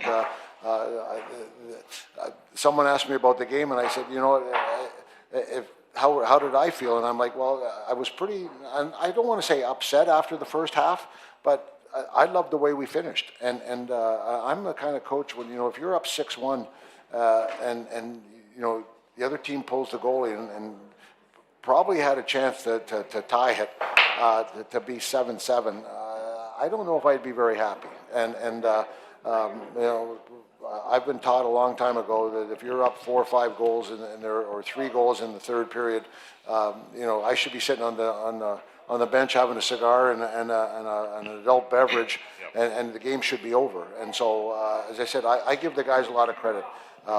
That first half was one of those games where, you know, we just couldn't grab onto anything. Every time I thought we looked like we were going to maybe get something going, you know, they scored a goal, and so we just couldn't get her going. And then all of a sudden the tie, you know, we talked about at the end of the second period, like, just go out and play. And we went out, and I give the guys a lot of credit. And you know, you would think that they would be able to, you know, stop the bleeding, but they couldn't. And as I said, we got to a point where if the hockey god maybe or the referee maybe did the right call, you know, we might have tied that game. So it was up and down emotionally, but as I said, we didn't get the points, and a little disappointing.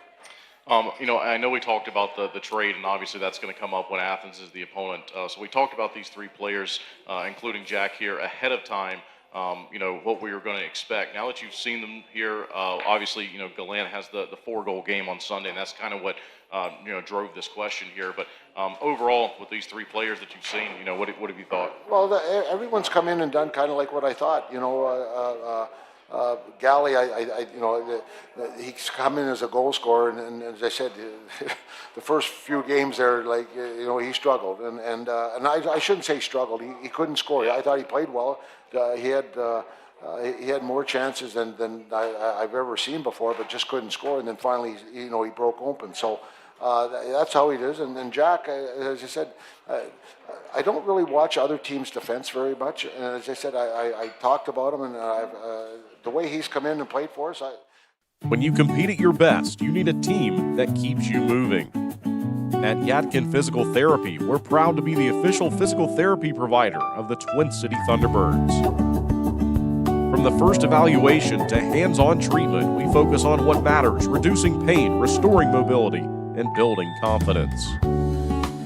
Because performance isn't just about recovering, it's about training smarter, strength, stability, balance, and control. Our therapists tailor every plan to each individual so you can return to the ice, the gym, or the job feeling stronger. The same level of care we provide the Thunderbirds is here for our whole community. Students, weekend warriors, and families helping you stay healthy and perform at your best. Yadkin Physical Therapy in Yadkinville. Call 336-677-1800 or email ypt@yadkinphysicaltherapy.com.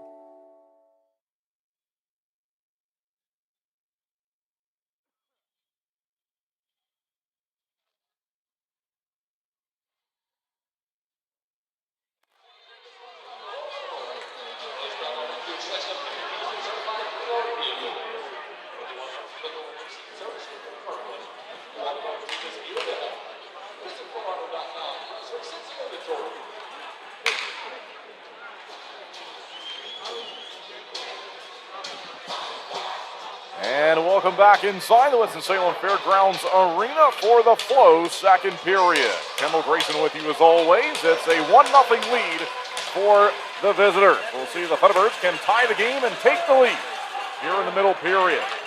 Opening face-off to get us going. Thunderbirds drop it onside immediately, and then it's back out to center. Played here by Farmer. Gave it away. And the Breakers onside. Look out, Bartlett. In front he goes. Penalty call against the Thunderbirds. And for the first time tonight, Twin City will go to the Bobo's Deli and Grill penalty kill. And so Jack Johansson will be penalized. And Twin City will have to kill this one off early in the Flow second period.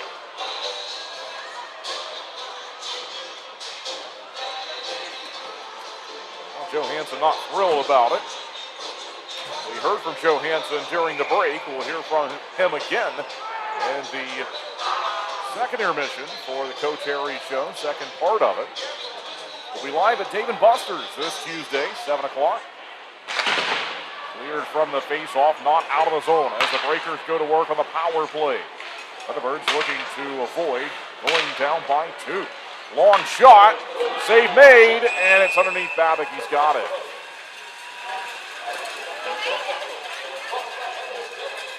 .1927 left to go in the Flow second period. Shots are now 24-14. And 1 minute and 47 seconds left on this penalty to Johansson. Face-off victory again for the Breakers on the power play. Thunderbirds aggressive, looking to move it out on the kill. Down behind the goal line. They'll move it around the zone. First penalty of tonight's game for either team. Johansson hooking at 19 seconds. It's a 2-minute minor. High in the zone, a chance for the Breakers as they'll move it around. Still no shot here as they'll be patient with it. See if Pastuca can take it away. Back down low. Side of the circle. Thunderbirds keeping them to the outside for now. Garcia takes it, slaps at it, down it goes. Well, Twin City making a couple of quick moves as Pastuca and Schnapp are replaced on the rink. Now we see Keeley, White, Garcia, and Craig. Hugo Koch trying to walk around. Connor Craig couldn't do it. Down behind the net. Back on side of the power play for the Breakers. 47 seconds left on the 5-on-4. Slap shot, save made. Goes out the other side and clear. And so the Bobo's Deli and Grill penalty kill getting its first work of the night. And so far looking good. Just half a minute remaining. Port Huron with a 1-goal lead on home ice over Topeka. The out-of-town scoreboard report. Chance on side for the Breakers. It's up top. They'll swing it down low. Back up high again. 10 seconds left on Johansson's penalty. He's standing in the box, wants to rejoin his teammates quickly. Taken away. Mott. And he'll find White one-on-one. Here's Zach White. Curls, but he went down. And just avoided the goal, and then he took a hard collision in the boards. He's back up. And we're back to 5-on-5 as the Thunderbirds have killed off the Bobo's Deli and Grill penalty kill. Their first action on the 5-on-4 disadvantage tonight. There's White with a heavy hit. And he completes his shift. Back the other way quickly. Chance on side, driven in on Babick, made a save, and then the second attempt is washed away to the near side corner. They'll battle for it from there. High in the zone. Far side circle. Shot, save made, rebound, look out. Found by the Thunderbirds. And here they go with it. Dumas tried to slip around the defender. It's Connor Craig. Had 2 last night. Onside with Schnapp. Schnapp scores!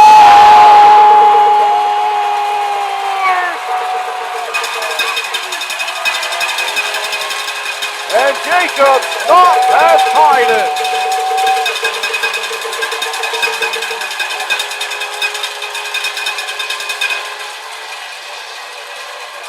16:44 left to go in the Flow second period, and the fan favorite Jacob Schnapp ties it up at 1.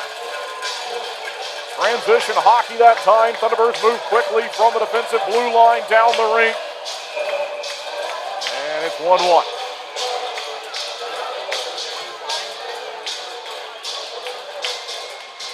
Several shots in on Babick on the power play for Biloxi. Shots are 25-18. Now we got a tie game. Gallant nearly stole it there with the net empty as Barokin was busy playing it behind the net. Here come the Breakers. Long shot. Babick's got it. Squeezes it. No further play. They'll announce the goal to Jacob Schnapp.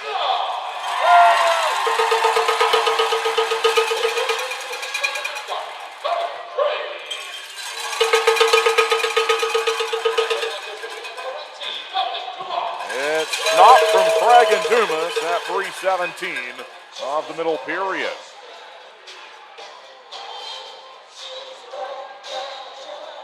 Defense's zone face-off. Down it goes. White fighting for it. Into the corner. They'll look to chip it out of his own. Spinelli holding it for now, though, for the Breakers as they've surrendered a goal for the first time. And the Birds tying it here in the middle period. 9 goals last night. Thunderbirds only had 3 through 40 minutes, though. They could certainly still get to that number tonight, but it was a 6-goal third period that really made the difference in last night's game. Chance onside again. Kramer in the middle. Down he went and couldn't fire it. Still away by Biloxi. Over the blue line. Kramer getting back on the back check. Down behind the net for Johansson to find it. Here's Johansson up the wing. Back behind the goal. He'll look to center. Off the backhand though. He drops it down behind the goal line. He'll fight for it from there.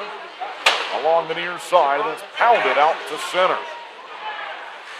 Farmer looked to stop the advance, goes to Gallant, open across is Kramer, and they tried to get it over there to him. You can see that developing. White attempted it, but the pass was behind Kramer. And they call this back for an offside. Breakers not happy about it, and a penalty is going to be called here on Bartlett, maybe. I think the official is just telling him to settle down. Well, he gave him a warning. I'm not going to repeat what he said to the linesman.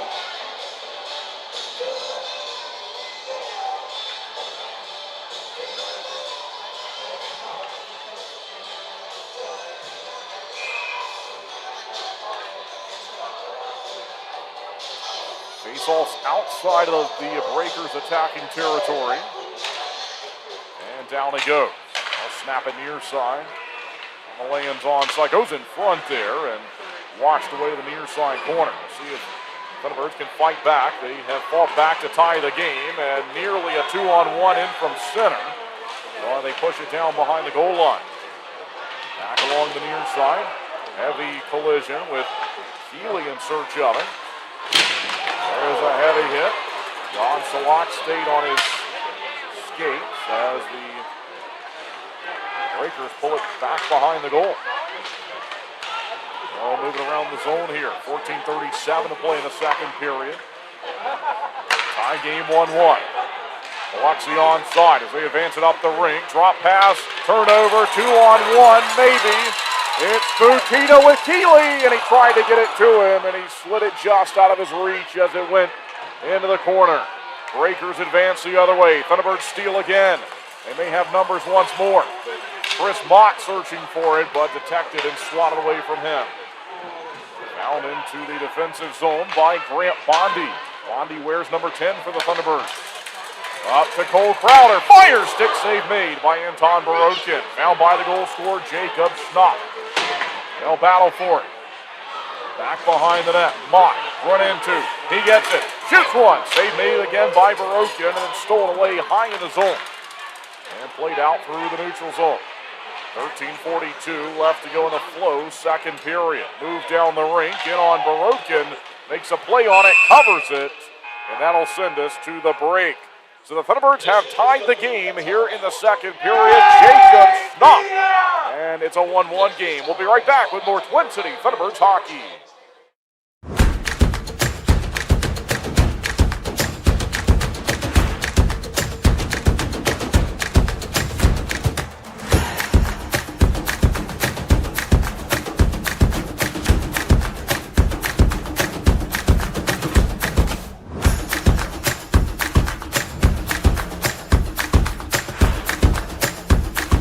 Finish strong. Start here.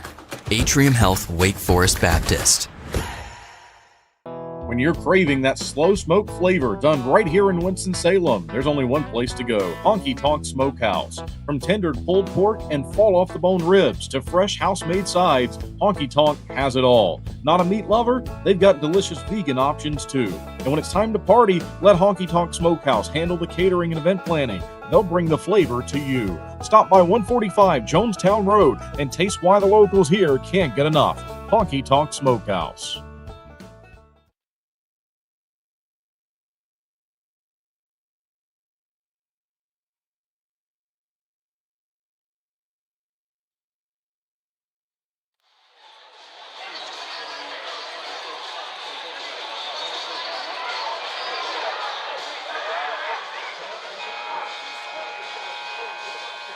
Jacob Schnapp has his 9th goal of the season, 58th of his career. And we're tied at 1 as we return from the media timeout. Biloxi has it with Gillette and Blacksmith out to center. It's caught by Mott, delayed offside, and then with the Thunderbirds tagging up, Mott fired it onside. Want his teammates to chase after it. They do. They create a turnover. Crowder finds Schnapp. Schnapp looking for another one. Up top, Farmer drives it, bouncing free with Barokin out of position. But eventually it's out to center. They try to pass up the middle to Bartlett. Thunderbirds got back to it. And they give it up to Blacksmith. And Koch is offside. Jacob Schnapp having some exchanges with Hugo Koch. Port Huron leading Topeka 1-0. By the way, Columbus did defeat Athens. That one went final at 5-1. No score between Monroe and PD, so it appears they're playing hockey at the Florence Civic Center. Keep you updated on that one. That one is very important for the Thunderbirds' playoff hopes. They've got to take care of business with what they have in front of them. But also, they'll need a little bit of help down the stretch, likely. 12:47 left to go in the second period. Tie game. Thunderbirds look to take the lead, but off the deflection, this one goes way down the rink. And played by the goaltender, Boris Babic. Given away to the Breakers. We'll see if the Thunderbirds can find it again. 2-on-1 in from center. Gallant has it. He's with White. Shot it. Went wide of the net off a deflection. White got it back to him. Jason Gallant dancing in the zone. Moved it to Craig. Craig to White. White has his pass deflected, but it found its way in front. White couldn't shoot it. Now Gallant had it taken away. White steals it. Across. Kramer in on goal. Shut down by Barokin. As Roman Kramer was looking to give the Thunderbirds a 2-1 lead. I'll look for it again here. Goes into the corner. Driven in front to Kramer. Swatted at as the Breakers are trying to clear this one out. And finally they do get to it. Kramer looked to take it back. And here comes Biloxi. They'll cross onside.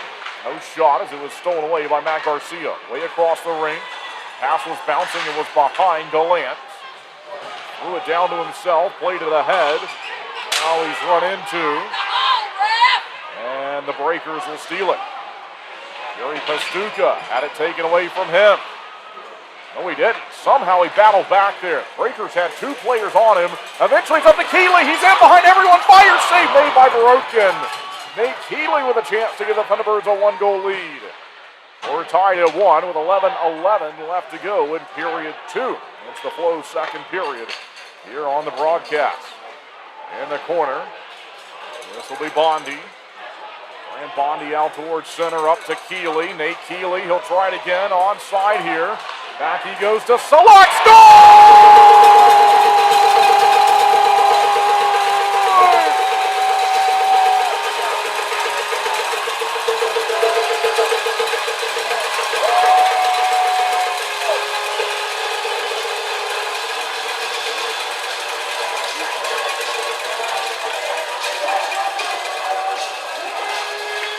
Salak was the second star of the game last night with 3 assists. Now he has a goal on the weekend.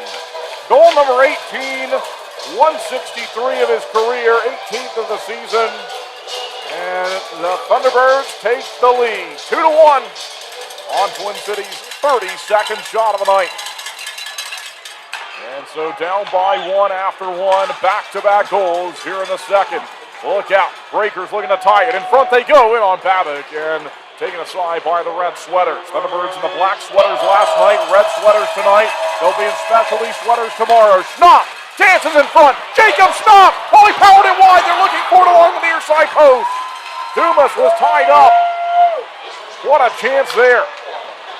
Farmer, he took it away defensively. Biloxi's got a player down in the crease here. And, oh, no. They're calling for help.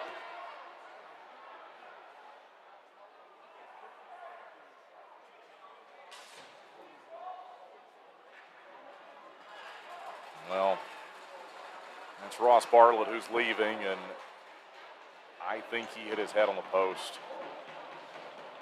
They got him a towel very quickly. Good job by the medical staff here in the building.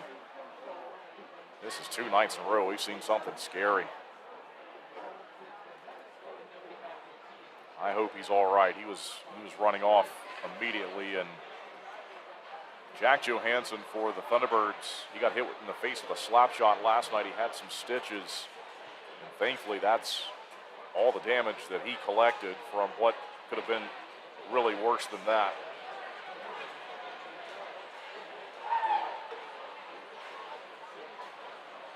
You mentioned Farmer got back defensively, but Barlow sort of spun around and was in a bad spot and then slid into the post.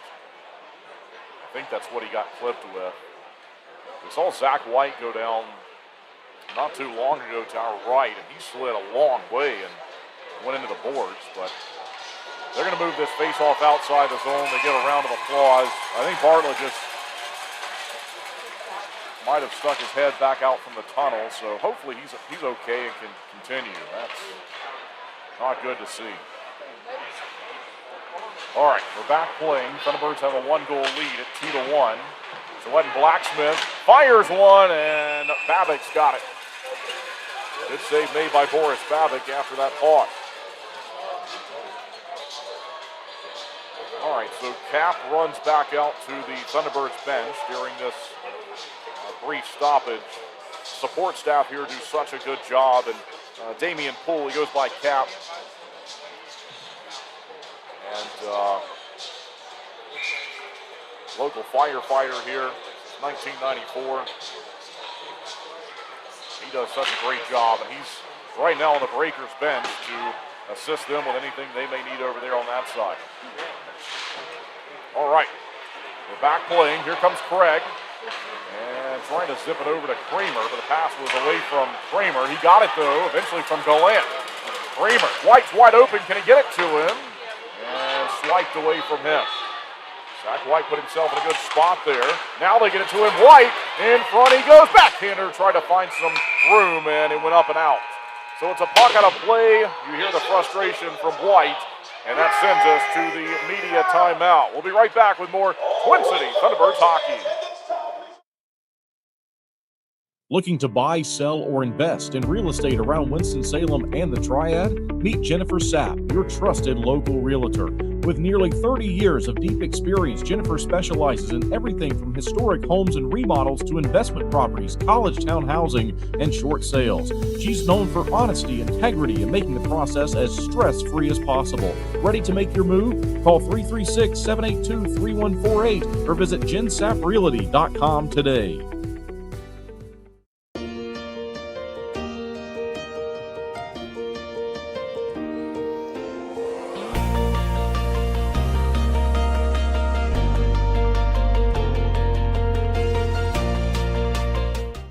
Did you know that not changing your engine oil can result in engine failure? Regular oil changes can extend the life of your engine and reduce the risk of engine failure. Schedule your next oil change on the Flow Garage app. The more you know with Flow.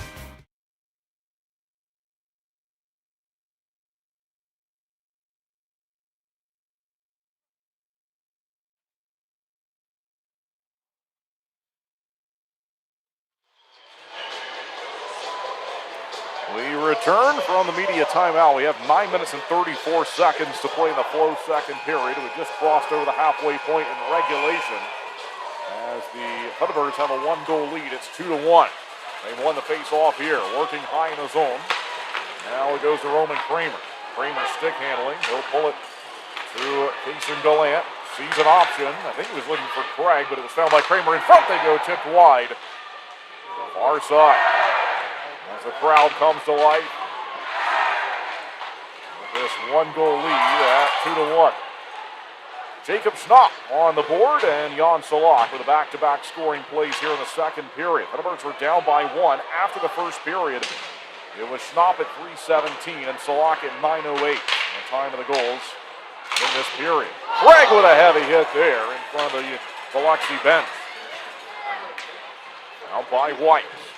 Here's Zach White, all the way to Roman Kramer. Back to Kason Gallant, near side to White, finds it, and they have to get back as he gave it away 2-on-2 the other way. Rhodey, he's got it, turns, shoots, wide of the goal.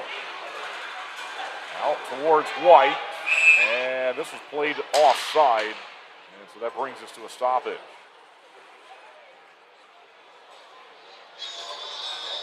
We have 8 minutes and 27 seconds left in the middle period.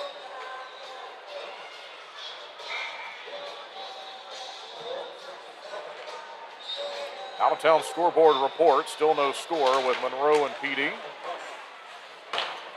We'll keep you updated on anything that happens in that one. There's a heavy hit from Pestuka, goes the other way to Salak.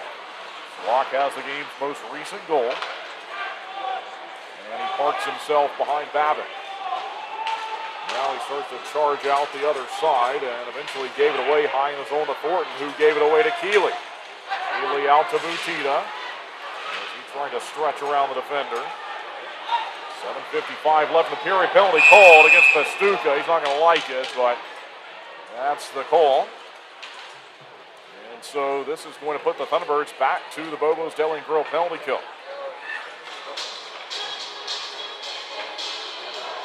It's 2 minutes for tripping.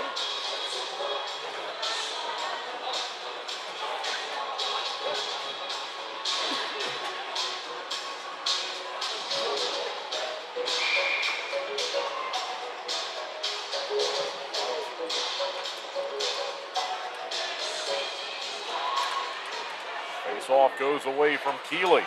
See if the Thunderbirds can find it. It's out to center. So that'll help matter. As they announce the tripping minor to Yuri Pestuka. No battle for it. Keeley's applying some pressure here in the attacking area, shorthanded. Thunderbirds 73.3% on the Bobo's Deli and Grill penalty kill this season. Biloxi has scored 31 times on the power play. Their power play is 16.6%. Side of the circle, played here, but still onside for the Breakers as they work it around the zone. They try to on the power play. Turnover, and Farmer with some deception. He faked one way, went the other way, then went into the corner and fired it out to the neutral zone. Biloxi's back to it. Back onside, Gillette Blacksmith goes in front, no one there. Turnover, Schnapp, down it goes. Stick save made from a long way away by Anton Barokin. Here comes Babick into the corner, and he'll use the glass, looking to move it out. Gets back in between the pipes. The Breakers have an open option near side. They go across, bouncing around, and gloved up by Babick. He found that one in the air, just hanging there, and he was able to stop it.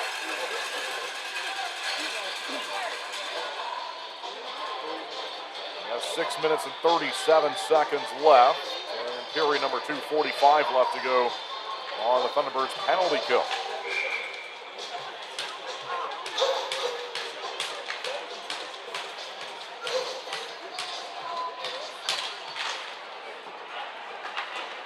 Behind the goal, good face-off play. White has room, White clears. And out to the red line, stolen away here by Chris Mott, shorthanded.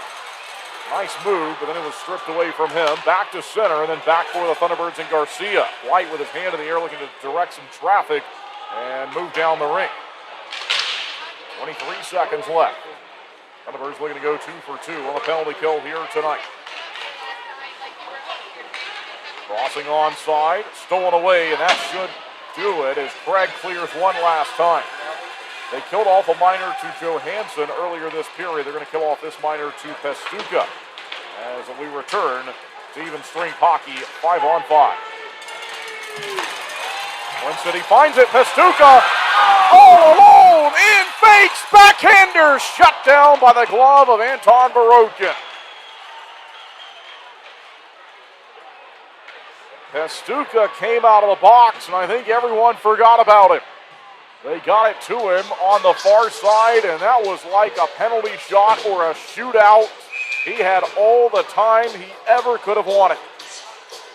And he made a hard fake and then tried to drive it in, but Barokin made a nice save on it. Farmer went down here at center. This allows the Breakers to get to it. No cross onside, looking to tie it. And it goes wide there on the chance. Good back check, though, by Keeley. He certainly affected that shot.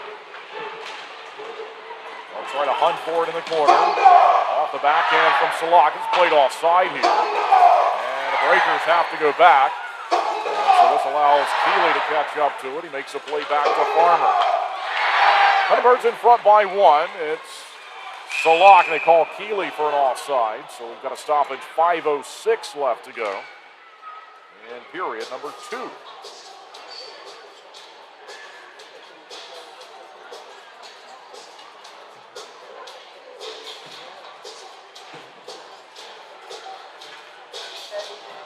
.907 left to go in the first period. No score between Monroe and Petey. Face-off win outside of the attacking area. They get it to Pastuca quickly. Long shot, save made by Barokin.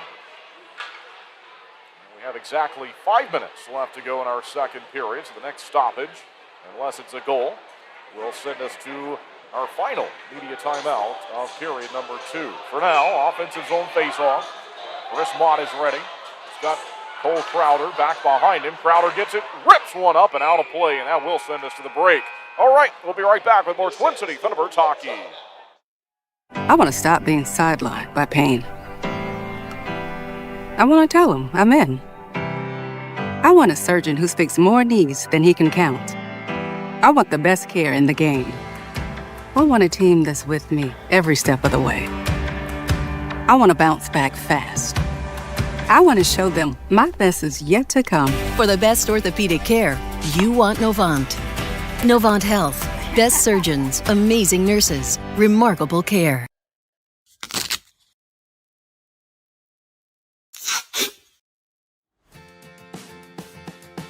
What are you doing, bub? Just fixing my chair. You should call Contract Business Solutions. Good idea. I'll give them a call. Proudly serving the Piedmont Triad area for over 17 years, Contract Business Solutions partners with leading manufacturers to create innovative, budget-friendly workspaces. From design and layout to delivery and installation, explore our capabilities at cbsworkspaces.com.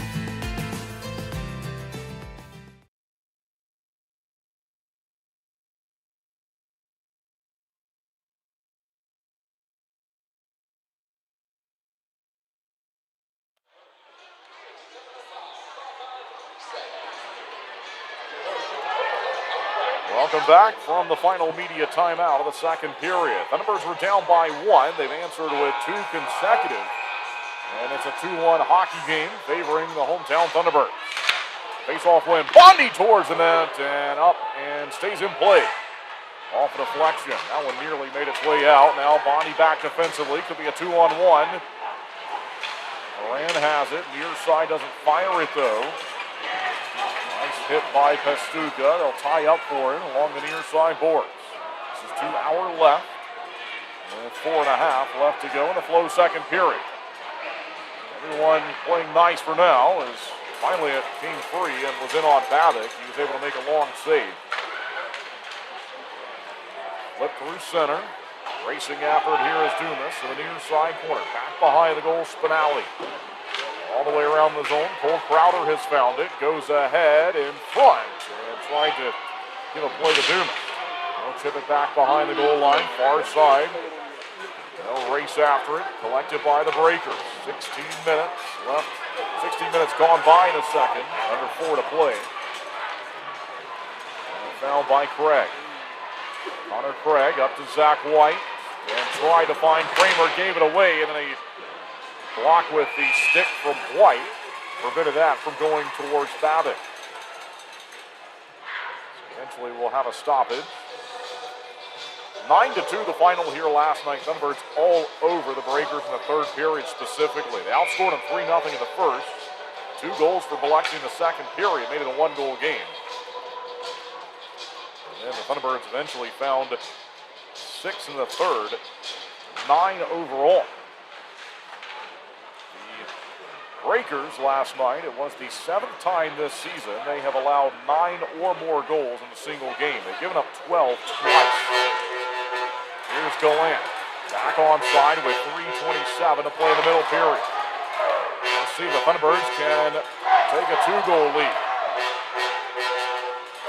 Down behind the line.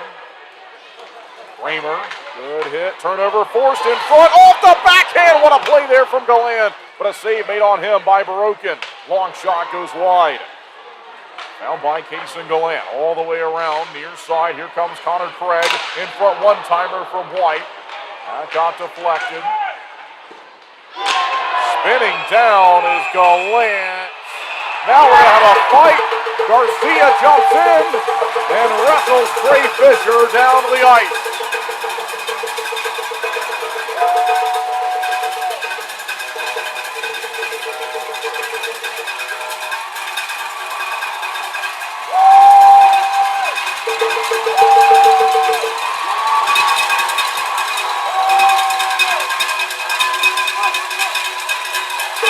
Now they're coming after Gallant. Everyone comes together. In the near side, to our right, we'll see if anything else blows apart from this, but they continue to go after Gallant. Matt Garcia stuck up for his teammate and fought Trey Fisher quickly, and then Thornton just couldn't let it go. And now he'll join his teammate.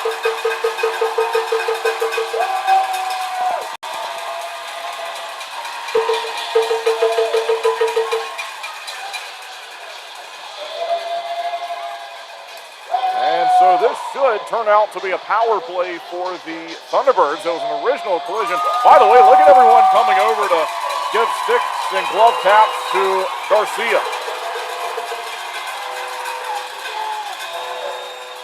Two Biloxi players are leaning out the door trying to get involved with the conversation with the officials, and good job from them. They were having none of that.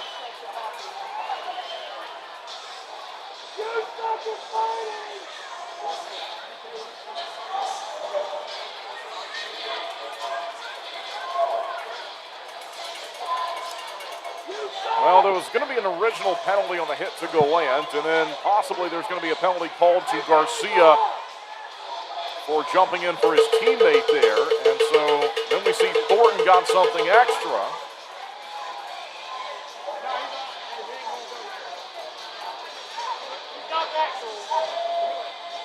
So we'll see what they come up with in terms of penalties. Well, like I said, I think it should be a power play.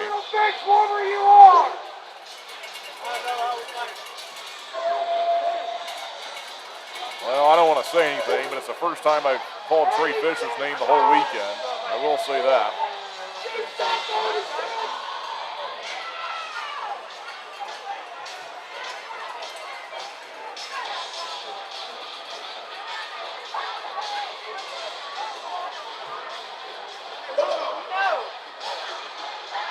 Still nothing on the board. We wait. We've got 5 for fighting for Fisher, 5 for fighting Garcia. And that's at 17:06, which is where we are now. Nothing else has been put on the score sheet. And now we see 2 to number 9 for the Breakers, which would give us an extra penalty to Fisher, which I think was what was coming up originally.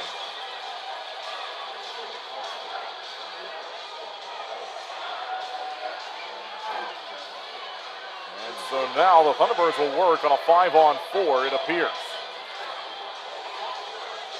Shots are 37-24. Twin City's got a 1-goal advantage at 2-1.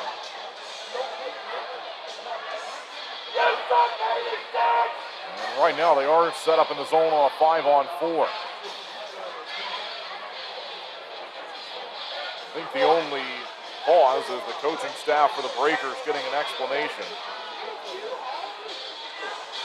And now another player comes over. This is going to be 3 in the box for Biloxi.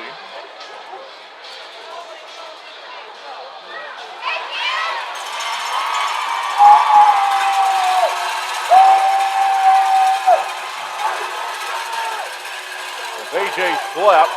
He's yelling at Garcia in the penalty box. Garcia's giving it right back.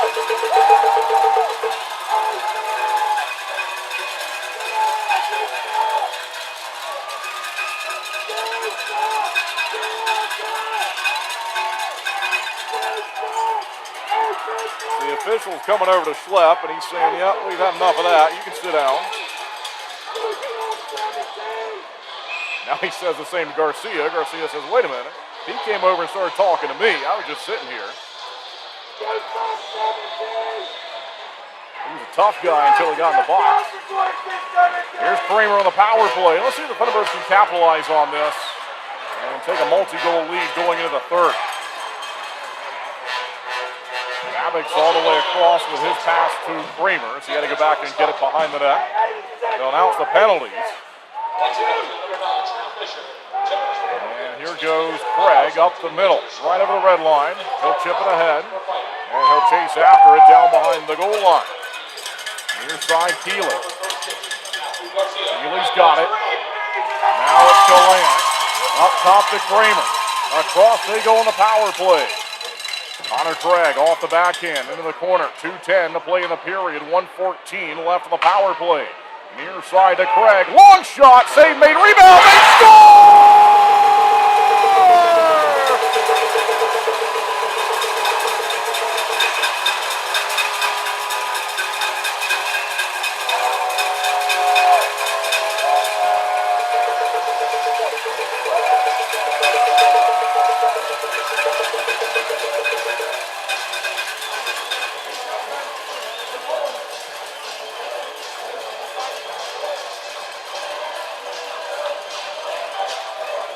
Power play goal, 3-1.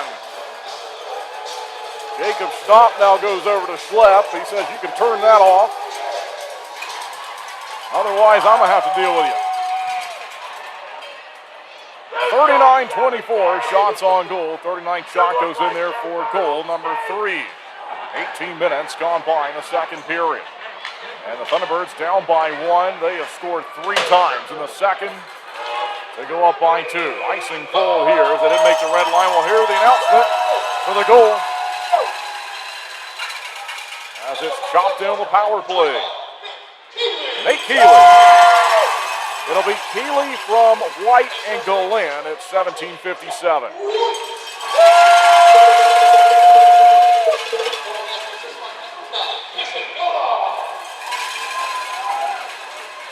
And from the face-off, the Thunderbirds win it in the defensive territory. Out to Farmer, goes ahead to Chris Mott. Up to Tom Dumas, has Schnapp in front of the goal. Centers in on net, and save made by Barokin. Found by Johansson, scooped up by Barokin again. He scored! Hey, goalie! You scored 3 times! Shots are 40-24. Offense's own face-off will follow as there's still 2 breakers in the box. As Schlepp got released, and Garcia still in the box for the Thunderbirds. They'll look for it here. Goes into the corner, Chris Mott. Mott back behind the net. Looks for an option. And onside, a chance here for the Breakers. They couldn't fire it though. As they'll shrug away a check. That was Hugo Koch, eventually near side. Jordan Blacksmith goes in front and moved aside by the goal stick of Forrest Babbitt. Stolen away by Mott almost. And that was going to be a 1-on-0 if he could have got to that one. All right. We've got 39 minutes gone by. 1 to play in period 2. Breakers onside with a chance and into the net here.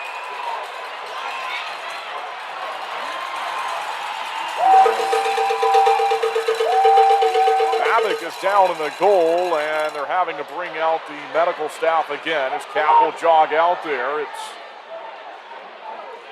Matt Horan that time who went in the back of the goal, and then Farmer just grabbed him and pulled him away. And it looks like Babbitt is fine.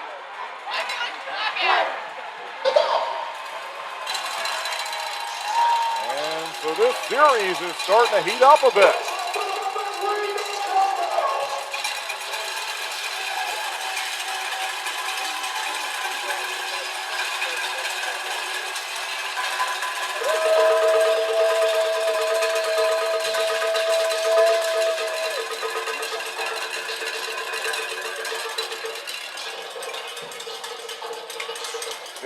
Seconds left to go in the second period. Keeley will ready for the face-off.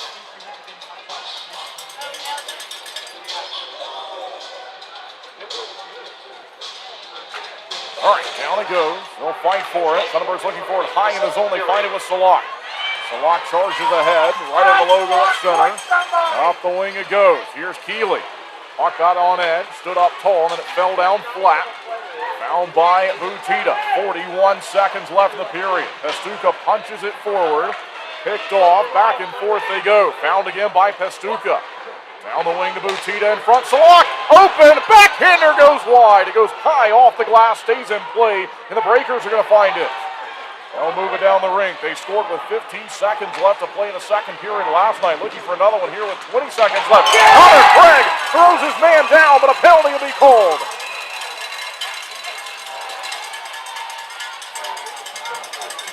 And it's a hold. So holding will be called to Craig with 16.9. We'll show it to you as 17 online. 17 seconds left to go. In this second period, Thunderbirds will go to the Bobo's Deli and Grill penalty kill.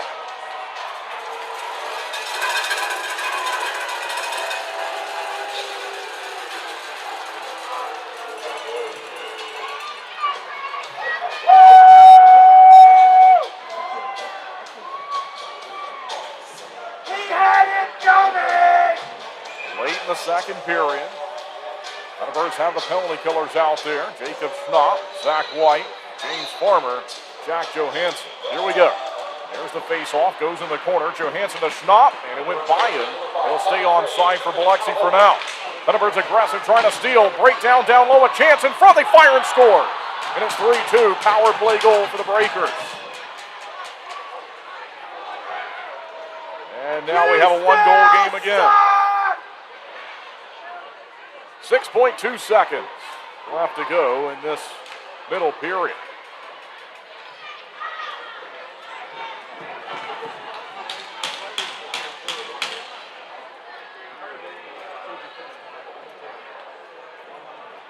Well, it was 3-2 favoring the Thunderbirds last night through two periods. It looks like it'll be the same 3-2 score again tonight. 17 sucks! You suck, 17! You're top heavy! 17! Well, if you can't tell, AJ Schlepp's back out there. You suck, 17! I think they're just getting the details of the scoring play to the scores table down low. We've got a penalty showing to the Thunderbirds, to Jacob Schnapp. And so maybe something has been called here. That's right, Thunderbirds. I'm going to take this moment to welcome back Keith McIntosh in section 219. Welcome back, Keith. It looks like there has. They're talking to Schnapp along the bench. The linesmen are over there.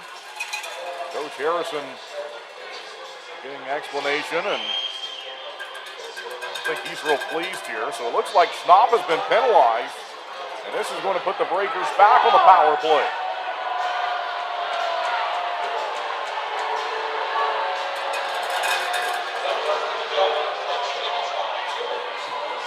So we got a lot going on with only 6 seconds to play in this second period. Hey, Rick, it's close hockey! Now the two referees go over to speak with Coach Harrison.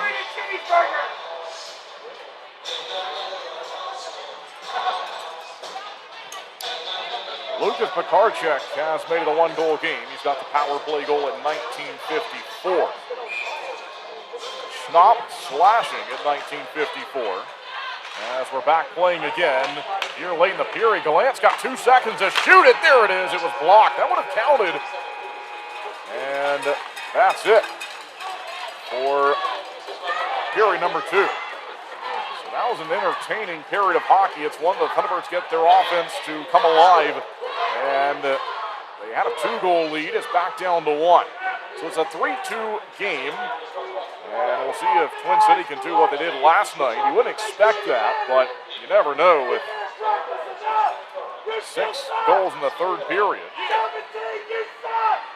Coach Harrison having a conversation with a Breakers coach as they break apart. Butita as well. And so, all right, that is going to do it for the second period in tonight's game. We will have one last look at the out-of-town scoreboard report before we go to the break. In the break, we will hear part 2 of the Coach Harry Show from Earls back earlier this week. It was not on Tuesday this week due to St. Patrick's Day. It was a Wednesday show. Garcia's out of the box and the fans will applaud him. And snap also released. And so we are in our second intermission break. All right, so that'll be the programming coming up in the break.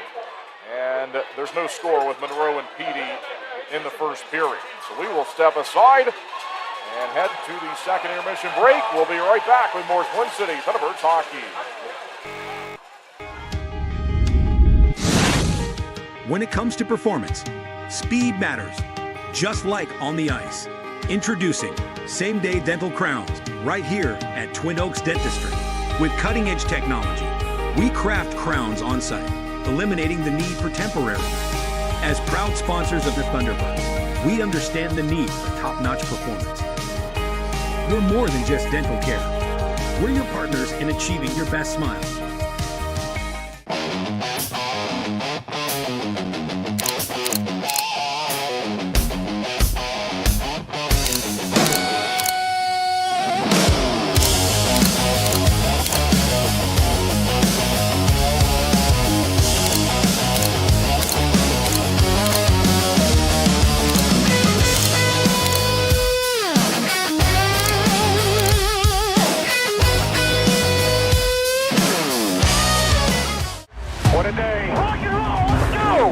Want an experience that wakes you up? A place where you can scream to your heart's delight? Go ahead. No one will hear you anyway. Here, you don't just watch. You feel. Come as you are and have a damn good time. That rumble you hear, that growl you feel, that's us.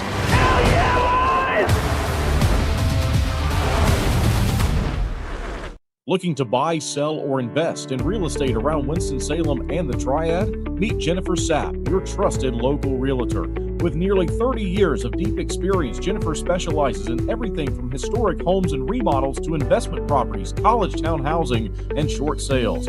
She's known for honesty, integrity, and making the process as stress-free as possible. Ready to make your move? Call 336-782-3148 or visit jensapprealty.com today. How did I feel? And I'm like, well, I was pretty, and I don't want to say upset after the first half, but I loved the way we finished. And I'm the kind of coach when, if you're up 6-1 and the other team pulls the goalie and probably had a chance to tie it, to be 7-7, I don't know if I'd be very happy. I've been taught a long time ago that if you're up 4 or 5 goals or 3 goals in the third period, I should be sitting on the bench having a cigar and an adult beverage, and the game should be over. And so, as I said, I give the guys a lot of credit. That first half was one of those games where we just couldn't grab onto anything. Every time I thought we looked like we were going to maybe get something going, they scored a goal, and so we just couldn't get her going. And then all of a sudden the tie, we talked about at the end of the second period, like, just go out and play. And we went out, and I give the guys a lot of credit. And you would think that they would be able to stop the bleeding, but they couldn't. And as I said, we got to a point where if the hockey god maybe or the referee maybe did the right call, we might have tied that game. So it was up and down emotionally, but as I said, we didn't get the points, and a little disappointing. I know we talked about the trade, and obviously that's going to come up when Athens is the opponent. So we talked about these 3 players, including Jack here, ahead of time. What we were going to expect. Now that you've seen them here, obviously, Gallant has the 4-goal game on Sunday, and that's kind of what, drove this question here. But overall, with these 3 players that you've seen, what have you thought? Well, everyone's come in and done kind of like what I thought. Galley, he's come in as a goal scorer, and as I said, the first few games there, he struggled, and I shouldn't say struggled. He couldn't score. I thought he played well. He had more chances than I've ever seen before, but just couldn't score. And then finally, he broke open. So That's how he is. And Jack, as I said, I don't really watch other teams' defense very much. And as I said, I talked about him, and the way he's come in and played for us, he brings enthusiasm, he brings some toughness, and does, moves the puck and does a little bit of everything for us. So I like the way he's played. And then, Dumas is, I've moved him around all the time, and so it's, I don't know if he's played with the same two people, for 3 shifts in a row. So, but no, I thought he played well. He scored a nice power play goal the other night. And, he's coming. And we talk about this many, many times. And there's an adjustment time when you come in and, the enthusiasm, and then all of a sudden you got to kind of feel where you're coming. And, him and I talked about, maybe this weekend he's played in the power play, so, he might get an opportunity for that this week. So they're coming in. They've contributed so far. And as I said, I've liked it. So we just got to keep moving on. Just getting into this game again, you talk about the run there at the end of the opportunities that you had. I felt same as you. If you have something go different, if the game's maybe 1 or 2 minutes longer, perhaps a different result. But you talk about moving some guys around, putting different guys in different positions. Yuri Pastuka goes back to play defense for you, which we hadn't really seen this season, and then he ends up getting hurt. And then he's not able to finish the game, and you couldn't take the shifts there at the end. So talk about him specifically making that move and what you saw from him this weekend. Well, I changed the lines. I started the weekend off with one way, and it didn't feel right for me, and so we made a change, and I liked it now. I think it's good, and as I said, there's a chance Yuri might move back to forward. There's a guy that's over the course of I think he's been here the whole 9 years. He's played both, and since I've been here, there's been times where he's played. We were in the championship series last year, and he played defense, and so there's times where he's done that and done a great job. So I like him up front.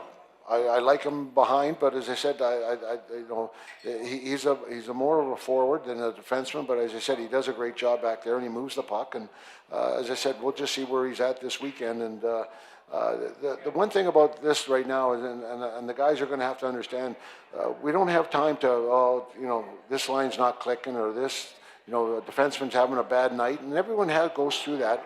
And I'm going to have to be a little more diligent about, we can't, we just can't fight through it. You might have to sit, or you might have to move to someone else. Jack might have to play with someone else, or something like that. So we're at that crunch time. It's all, basically you call it playoff time, and that's where we're at, and we're going to have to do it. Anything else on either this Sunday game or the weekend as a whole before we go to our fan questions? Yeah, just the biggest thing is I thought we played pretty good. We didn't get any points, and very disappointing. And I know the guys were disappointed. And as I said, that's why we tried to do a couple things this weekend or this week where we got to go in full of energy and our heads held high and play to our capabilities. So.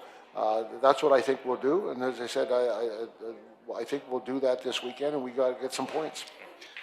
Jack, this will be a lot of you here participating.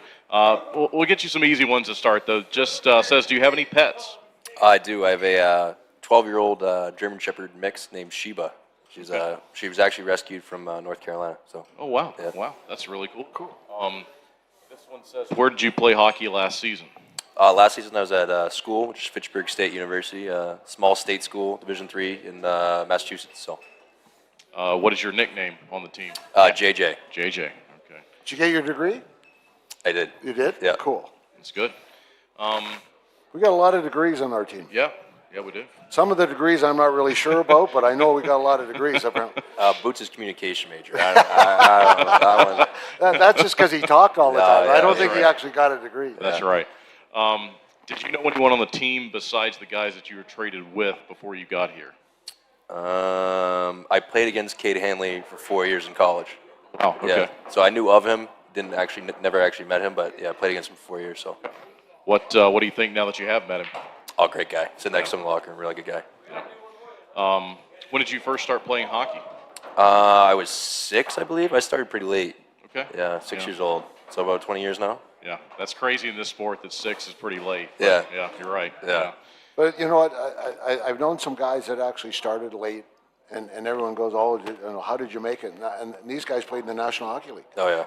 And so it's not always about, it's more about the quality of the time that you play and things like that sometimes than the quantity. You know what I mean? Sure. I know some people, I got to be on the ice every day, and by 20 years old, they're not playing anymore. And other people, they start a little later. So I think it just depends on the person and the situation that you're in. Sure. This one says, do you chirp any? Not really. I'm more of a quiet guy on the bench. I don't really see the need. I try to focus my energy elsewhere. I had a couple this weekend just because I knew what was going on over there. That always helps. Yeah, but most of the time, no. Okay. Who's the funniest teammate that you met so far?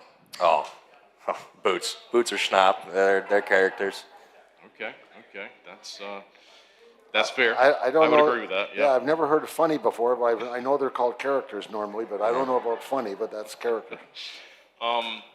This is a good question. Asked, what do the three of us do for work in the off season? And I know this will be my first full off season with a team, but I'll be in the office just like I was kind of leading up to this season. Coach, I know that you're teaching hockey and doing stuff in Dallas. I go back to Dallas and do some hockey schools, and I do a lot of chores for the warden. Those are my two jobs. But no, it's, as I said, I go back and do some hockey schools with my son and that, and some guys that I've known for a long time. So it's I enjoy it.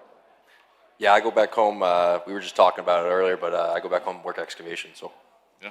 Get a little golf in though. Yeah, gotta definitely get some golf. There's a little time for golf and a little time for this, but you do a little work too.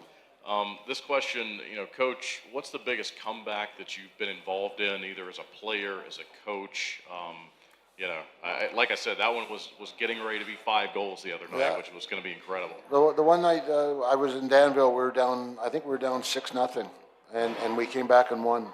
But we were down early. It was one of those games where I think the first 4 shots went in the net, and so and I think we still had about 48 minutes left. So it wasn't really. It was just one of those nights where I think the guy shot it in and hit the stanchion, went in the net, and another one went off somebody, and it was like 4-0, and I'm like, I hadn't even got warmed up yet. You're sitting on the bench and you're standing there and you're like, what the heck happened? And so we had a lot of time to come back. So and the team we played at the time, I don't know if they were as good as us, and I think once we got rolling, I told the boys, don't change, keep rolling, and next thing you know, we got 1, and then when we got 2, then all of a sudden they started panicking a little bit, and we came back. Jack, this is a good question here. Talks about, can you feel that in terms of the changes of momentum during the game as a player? Can you change, can you feel the swings back and forth? Oh yeah, 100%.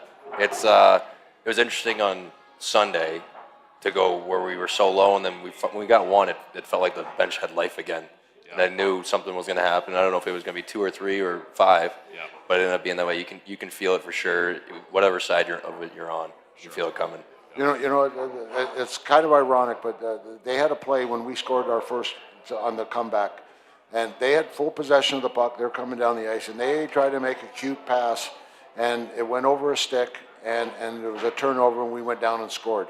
And my first thought was, you're up that many goals and that like that, don't make that play. And that to me, that was the swing. And the guy who made the play I was a little surprised they made the play, and I wasn't. But it came back to kind of bite them a little bit. As I said, the momentum. That one play I thought changed the momentum. And finally, Coach, when you're talking about the style of the game that a player may play somewhere else and then he comes here or vice versa, we just have a question about that. Can you explain that a little bit more about the styles that different teams play and how that may affect a player coming from one team to another team? Well, like Athens and Monroe and a little bit like even Columbus, they're more like a run and gun type team, and we can play with them offensively, but we're more of a team.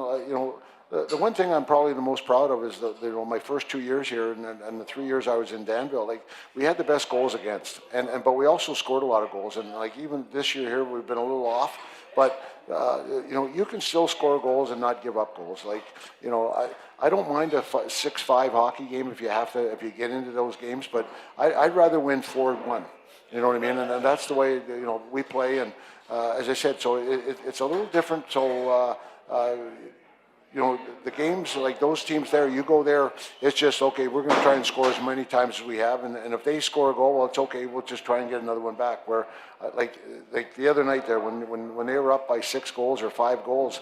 I'm not sure what I would have done if they came back on us in those situations. So I learned a long time ago that that's not acceptable, and that's how we play, and that's our identity. We talk about this.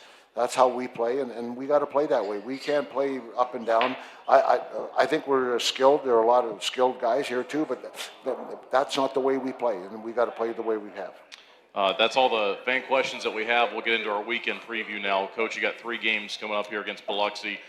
Big games, and they're they all mean a lot this time of the year. And what are you looking for? What do you expect? Well, I guess this is as close to playoffs as you're going to get, and we got 3 games, and the boys will know what I'm talking about tomorrow when we have our meeting about the sense of urgency. The commitment that we need from everybody, and if we get that, then I got a goal in mind that I want on Monday when we wake up, and if we get that goal, then I think we'll be in good shape. But it's not going to come easy. Like, this team's going to come in, they're going to battle. They battled hard last weekend. I know they're coming in. I talked to the coach today that they feel good about how they've been playing. So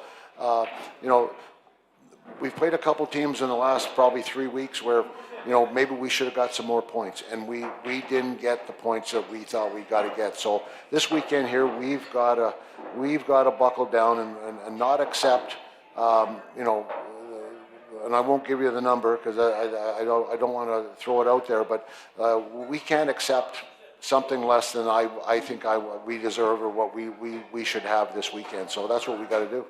Jack, thanks for doing this. Hope you had fun. Yeah, thanks for having me out. First All time right, doing Coach, something anything like else? this. That's about it. Thanks for everybody coming. I know it's a weird day coming out on Wednesday, but appreciate it. And I hope we see everybody on Friday, Saturday, and I know Sunday. It's tough, 3 games in 3 days, but we know you'll be behind us, and we thank you. Thanks, everyone. Have a good night.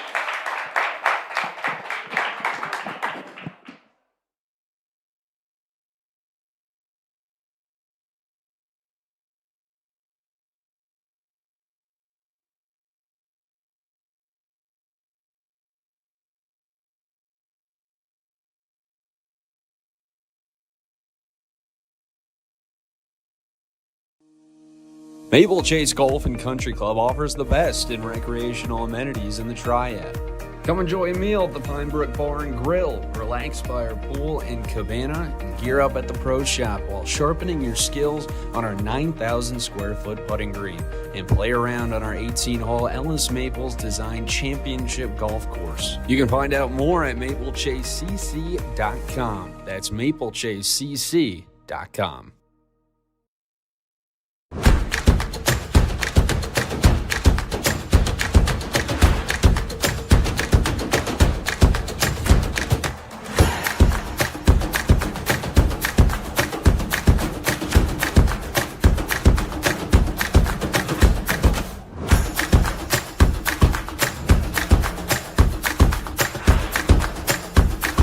Finish strong. Start here.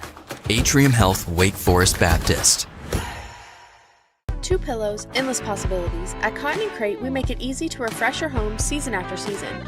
Our 18x18 and 12x20 pillow sizes pair perfectly with our seasonal collections of interchangeable covers, so you can refresh your style anytime without cluttering up your closet.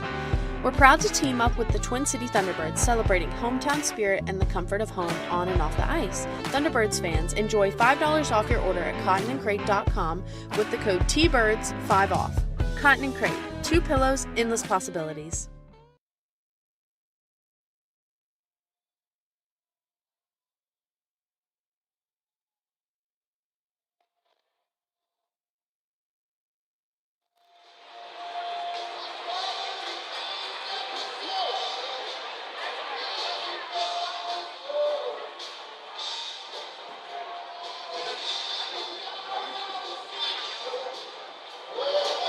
Welcome back inside the Winston-Salem Fairgrounds Arena. The Thunderbirds have a 1-goal lead over the Biloxi Breakers, 3-2. ahead of our Culver's third period tonight. Thunderbirds were down by 1 after the first period and able to strike 3 times. And period number 2. Biloxi got one late on the power play after the Thunderbirds took a 2-goal lead on the power play. And Twin City is on the Bobo's Deli and Grill penalty kill to begin this third and final frame of regulation time tonight. Twin City in the red sweaters, they'll move right to left. And there's the puck drop to get us going for period number 3. Blasted onside immediately by Biloxi and then moved out of the zone quickly. Twin City killing this penalty called to Jacob Schnapp late in period number 2 in the flow second period. When Blacksmith's onside, Schnapp slashing in 1954. Heavy hit across the ring. We keep playing. That was on Bartlett. Here come the Thunderbirds shorthanded now.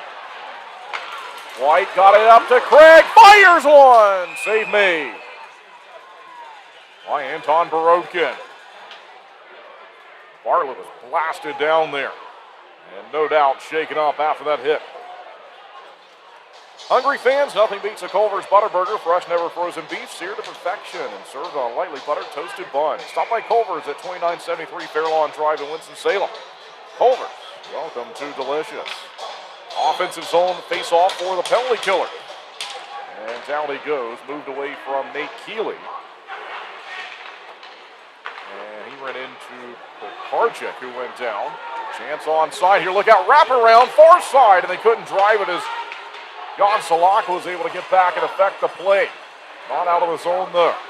Thunderbirds have to be careful here in the first minute of the period. Breakers looking to tie it. It's Wetton Blacksmith. Scored last night, gives it to Hugo Cox. He's open. Down low, look out here. Bartlett fires. Save made on him by Babick. That was a nice save. And maybe his best work of the night. In a critical moment. Another try in on him. Second chance. Third chance maybe back behind. And eventually to the far side. We'll see if the Thunderbirds can locate it. Still onside for the Breakers on the power play. 18:36 left to go in the third period. Chopped at by Keeley. Blocked the advance. Not out of his own. Bartlett. Wide open play. One-timer. That was blocked by Johansson. In front of the net it goes. Wetton Blacksmith was looking to whack it out of midair. Across they go. Shot blocked by Johansson. Not out of the zone. 13 seconds left on the penalty of Jacob Schnapp. In behind the goal. Forced back. Johansson looking to clear it. Held onside. One last chance for the Breakers on the man advantage. In on goal. Babick has it.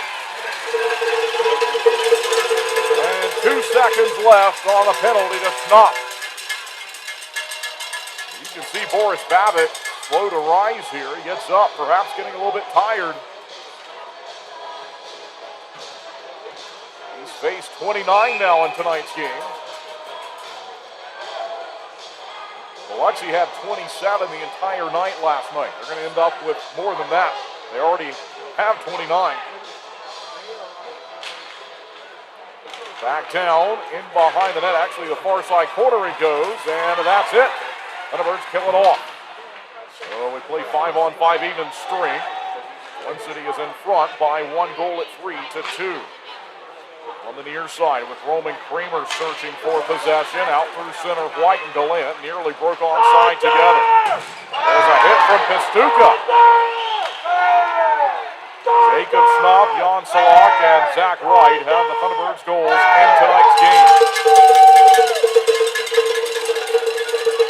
Down the ring. By the way, Grant Bondi got a secondary helper on the goal from Salak. That's his first point as a Thunderbird. Breakers will find it, then they give it away. Zach White across the zone, no one over there, but collected by Hugo Koch. Native of Sweden. Near side picked up by the Breakers. They'll try to drag it onside. In front of the net, eventually works its way into the corner. Johansson put a hit to his man to allow Zach White to collect it. And then White skates it quickly up the wing. Roman Kramer, he'll look for it. It's put to the near side boards. The Breakers look to move it out. Thunderbirds aggressive. They swarm to it. Played by Chris Mott. 16:40 now left to play in the Culver's third. Thunderbirds up 3-2. Kramer finds it. They move it around the zone. Here's Mott. Played briefly by Gallant, and then back for Biloxi. Here they come up the wing with a chance. A check from Farmer. They turn, throw it in front, no one home. Fouled by Cole Crowder.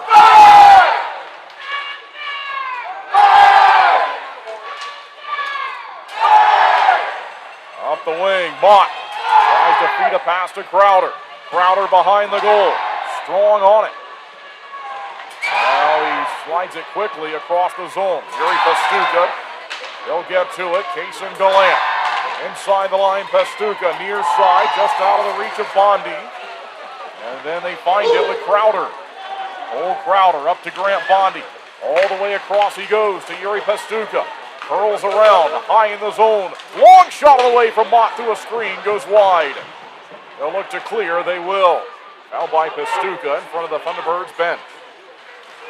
15 minutes and 27 seconds left in the Culver's third period. Chance onside, Chris Mott shoots one, rebound given up by Anton Barokin. 42nd shot of the game there for the Thunderbirds. Meanwhile, chance the other way. Rorty will force one wide of the goal, and it bounces along the boards. They get it back. Gellerman open in front, fires it on Babick. He's got it.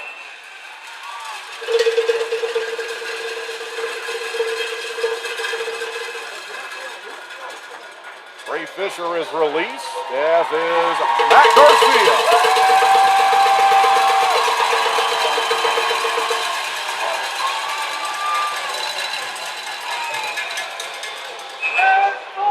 And so now it's just Carter Thornton who's in the box. Following the several penalties that we had called late in the second period. He's got a bit of a break for the goaltender, Barokin, I think having an equipment issue, or maybe needs a fresh bottle of water. Let's see.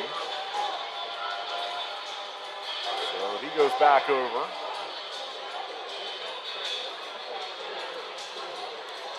Carter Thornton got a 10-minute penalty for unsportsmanlike conduct at 17:06 of the Flow's second period. 15:05 left in the third, and on Babick, swept it away quickly and confidently up to the captain, John Butita. Not out of the zone. Now Schlepp, one-on-one in the corner with Craig, hooked him. Craig halted. And taken away, 2-on-1 perhaps, here we go. Keeley, Butita in front, couldn't get it to him, he tried. It was blocked. Over the logo, here come the Breakers. They'll step onside. Into the corner. Stolen away by Jan Salak. He turns, then he lost it. As A.J. Schlepp has him pinned along the boards. And here come the Thunderbirds the other way. Onside, Craig fires, and it went out the other side after a save was made by Barokin.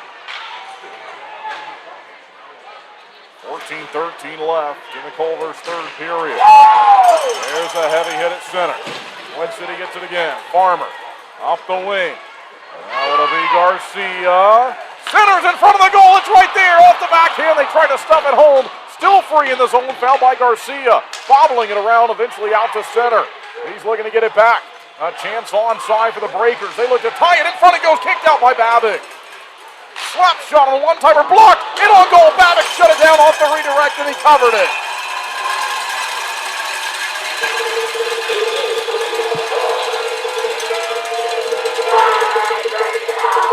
Media timeout. We'll be right back with more Twin City Thunderbirds hockey. When it comes to performance, speed matters, just like on the ice. Introducing same-day dental crowns right here at Twin Oaks Dentistry.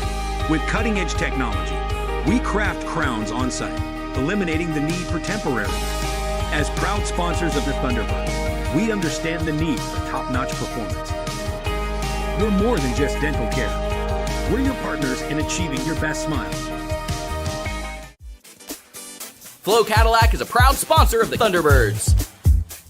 Visit 1400 South Stratford Road for a free test drive. Or go online to flowcadillac.com to schedule a sales or service appointment.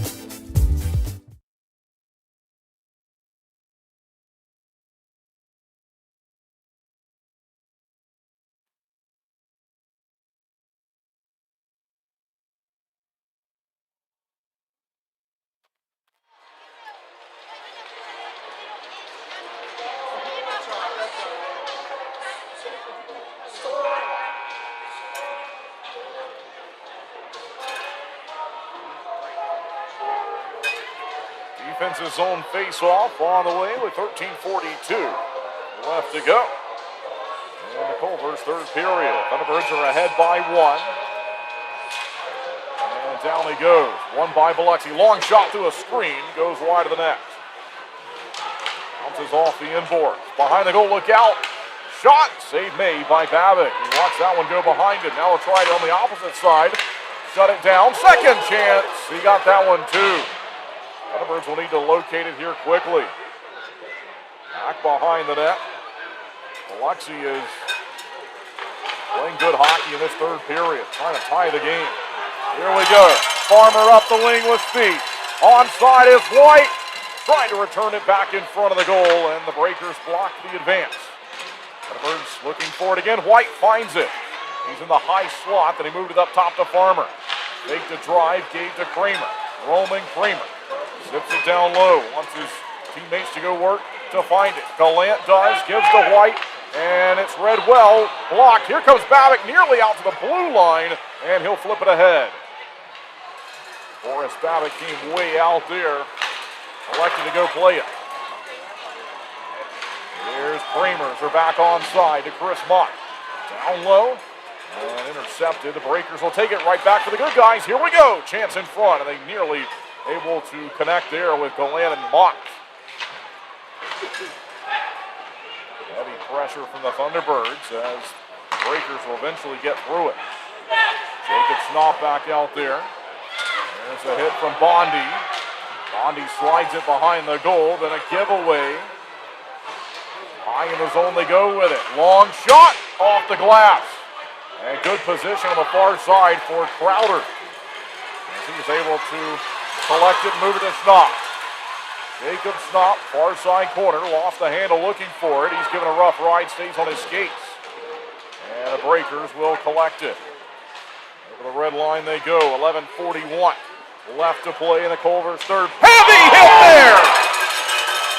What a check from Yuri Pastuka!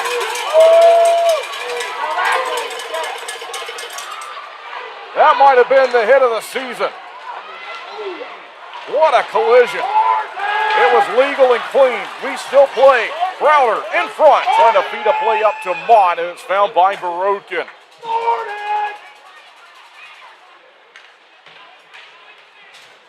Thunderbirds fans got a sweet tooth. Culver's fresh frozen custard is rich, creamy, and made in small batches all day, every day. Swing by Culver's at 2973 Fairlawn Drive in Winston-Salem and check out today's flavors.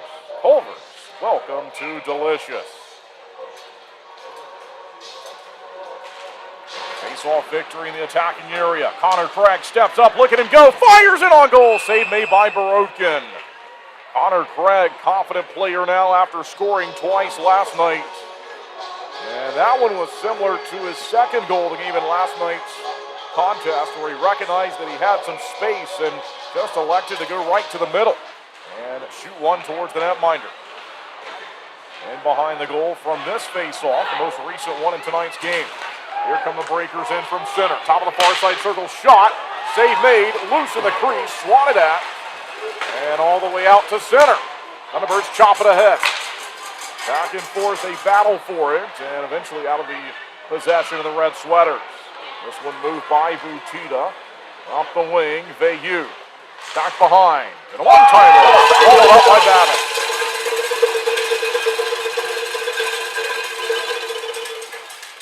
Shots are now 46-37. Out-of-town scoreboard report in Florence. The Moccasins on the board first. Michael Hagen-Moe at 2:52 of the second period. Power play goal to put Monroe up by 1. From the face-off, Biloxi holding on to it. They'll move it to the near side. Thunderbirds fighting for it. Out to center it goes. And Biloxi quickly will play it again. Topeka and Port Huron still tied at 1. Danbury's got a 1-goal lead on the road over Watertown. Here's Kason Gallant trying to drag it around his opponent. Found by White, still onside, across. Gallant shooting one! It's underneath the goaltender. He's way out of the crease, but he's able to cover it and get a whistle.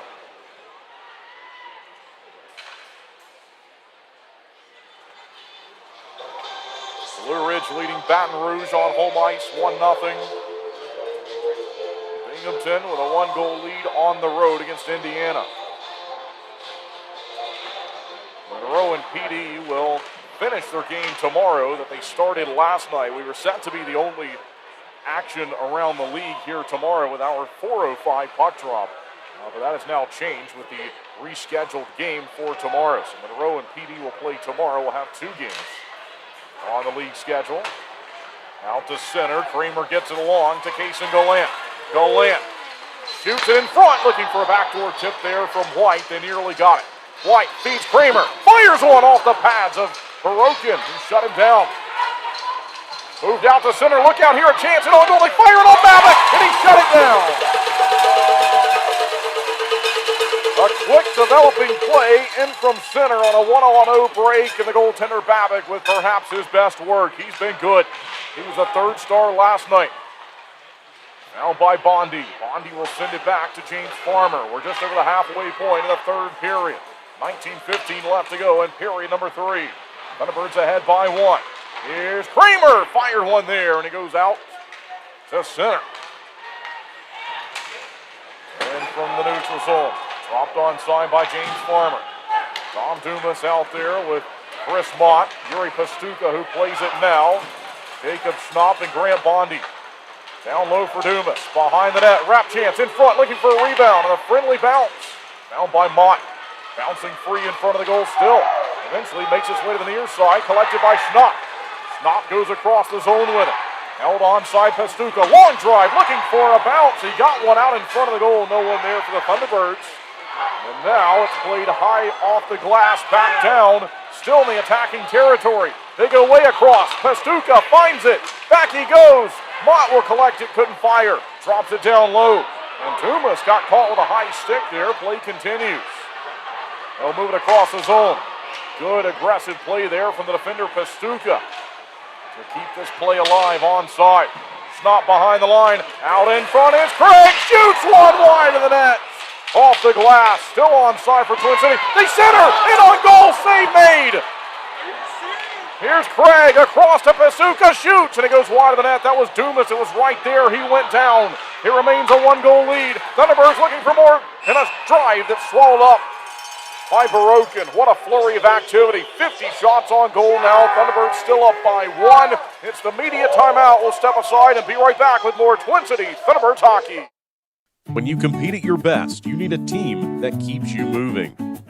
At Yadkin Physical Therapy, we're proud to be the official physical therapy provider of the Twin City Thunderbirds. From the first evaluation to hands-on treatment, we focus on what matters, reducing pain, restoring mobility, and building confidence. Because performance isn't just about recovering, it's about training smarter, strength, stability, balance, and control.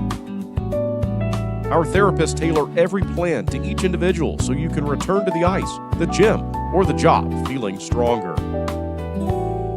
The same level of care we provide the Thunderbirds is here for our whole community. Students, weekend warriors, and families helping you stay healthy and perform at your best. Yadkin Physical Therapy in Yadkinville. Call 336-677-1800 or email ypt@yadkinphysicaltherapy.com.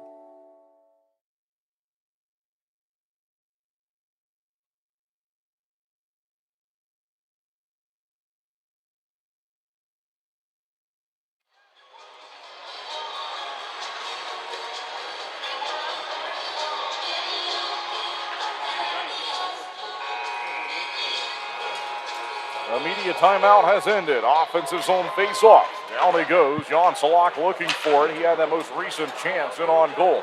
And a save made from Barokin to send us to a break. Out to center. Breakers find it, and it's into the crowd. And so that one is found, and break with 7:37 now left in the Culver's third period.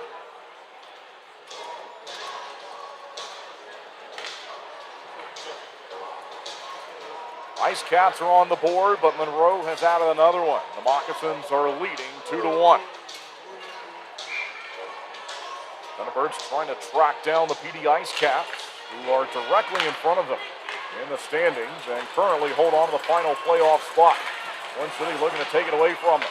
They'll need to win tonight's game, tomorrow's game, and continue to put points on the board in the standings.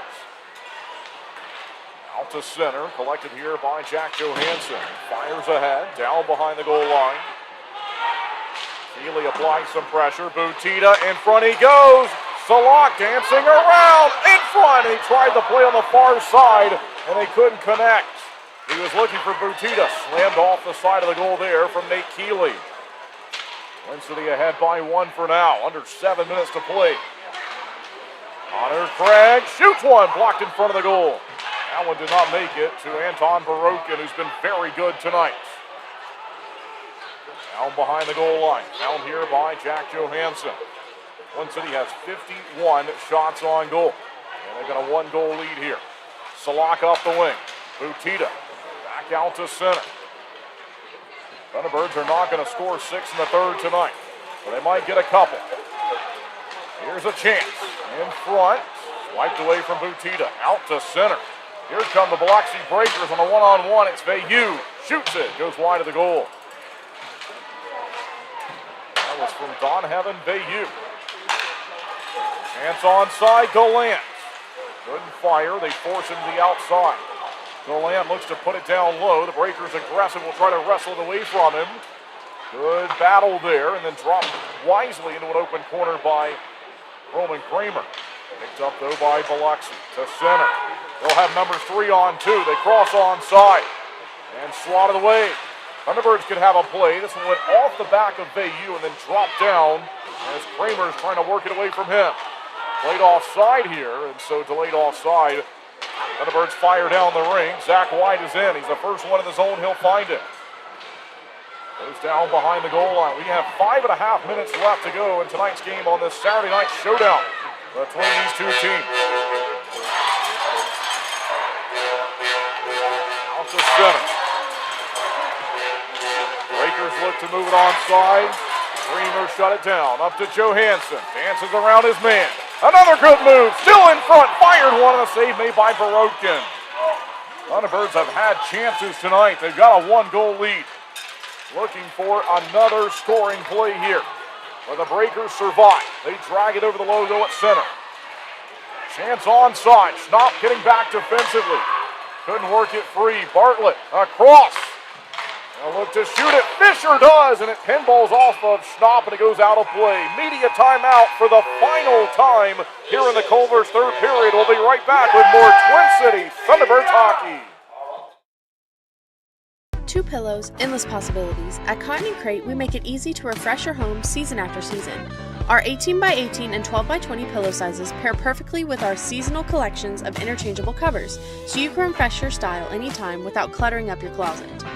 We're proud to team up with the Twin City Thunderbirds, celebrating hometown spirit and the comfort of home on and off the ice. Thunderbirds fans, enjoy $5 off your order at cottonandcrate.com with the code TBIRDS5OFF.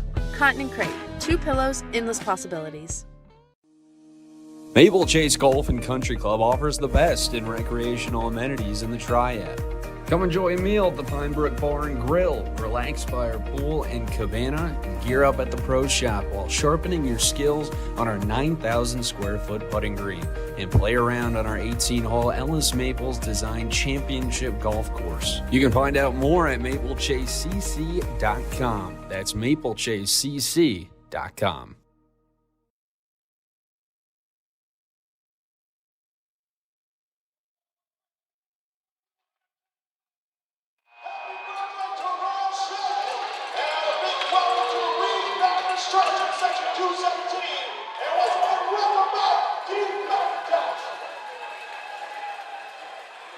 Defensive zone face-off, 4 minutes, 44 seconds to play. That's what we have left in regulation time. Thunderbirds are in front, 3-2. Out to center it goes. And played back onside, but a big hit from Chris Mott. They'll swing it out to the neutral zone.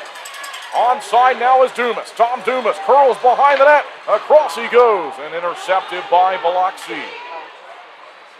They'll move it ahead. 4:19 left in the period now. Back the other way. Chris Mott out with Jacob Schnapp, Tom Dumas. Schnapp calls for a one-man change. Jan Salak jumps over the boards. Boris Babick, a soft pass, just glided it right to Connor Craig. Craig up the ring. He'll miss Dom Dumas. Back behind the line. More changes being made at center by the Thunderbirds. Dumas out there late on the shift. He'll change now as Pastuca gets to it. Back he goes to connect with James Farmer. Along to Pastuca. Up ahead. Passes by Keeley. He'll try to get back to it. Salot finds it in front. Turns and fires one off the glass. 3 minutes, 30 seconds left in the third. As Biloxi has found it again. They look to cross onside with Alfred Roderodi. Collected by Butita. Here he is. Onside. High in the zone. John Butita shoots a quick one. Save made by Anton Borodkin. 3 minutes, 12 seconds left. That was shot 54 of the evening.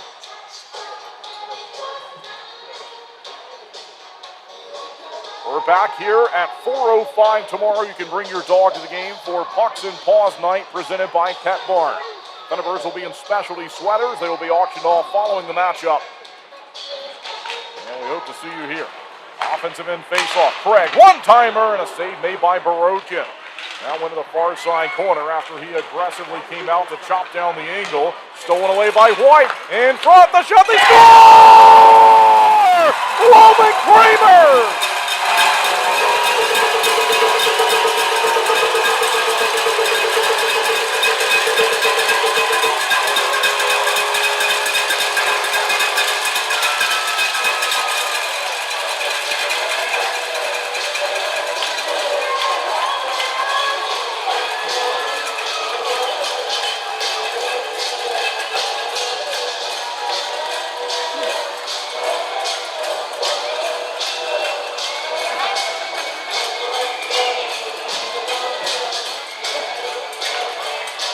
Thunderbirds take another 2-goal lead in the game.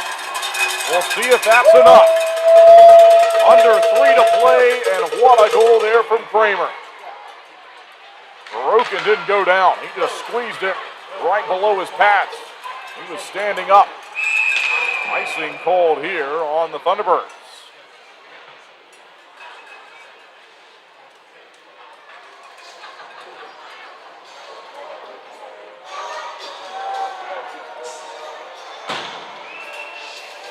Kramer from White and go in at 17:01.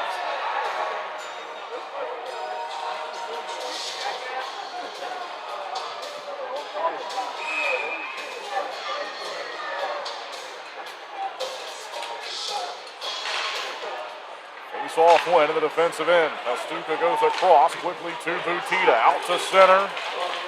Keeley looks to drive it ahead. They'll announce the goal to Roman Kramer.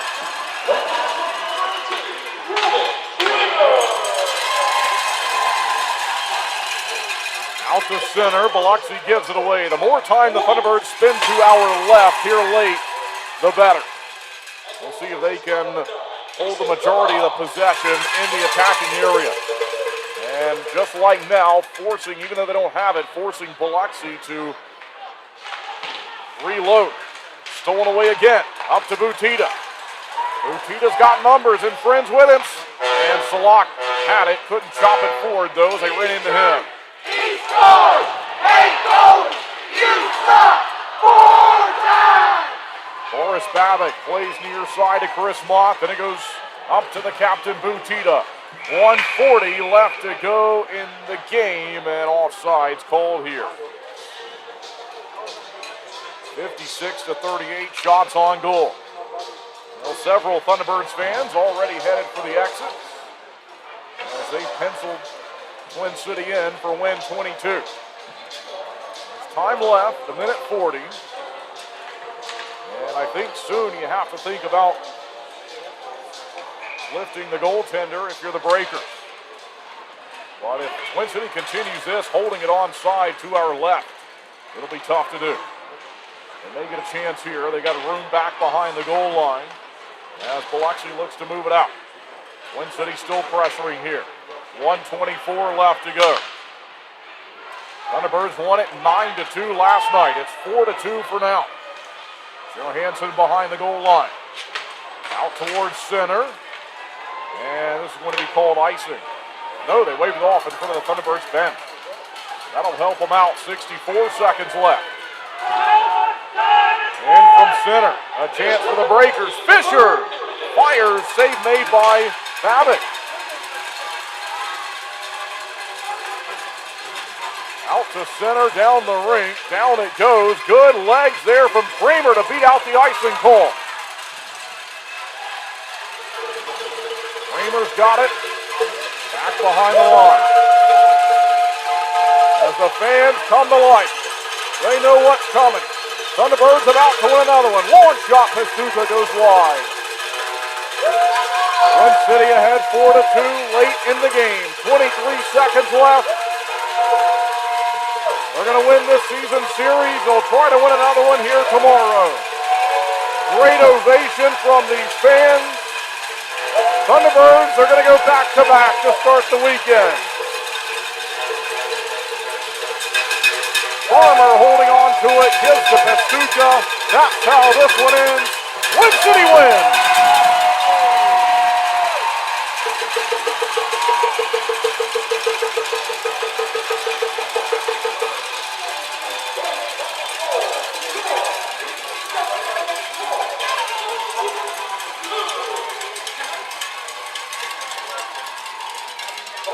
Thunderbirds improved to 22-26-1. The Breakers have lost in regulation for the 40th time this season.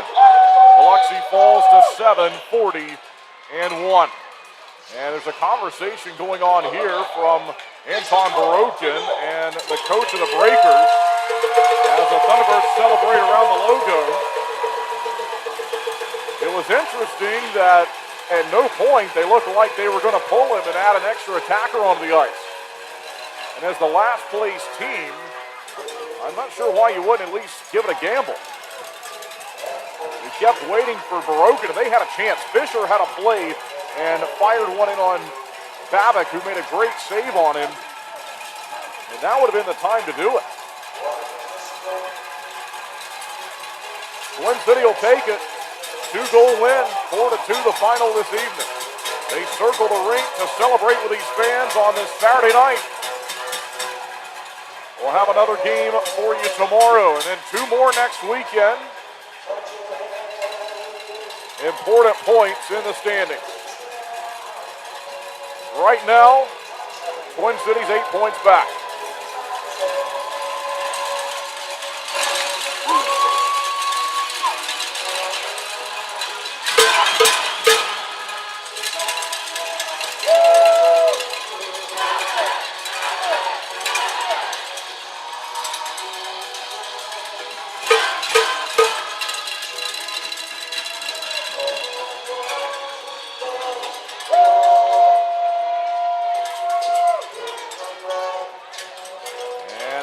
Did last night. We will wait and find out who the Atrium 3 stars of the night are.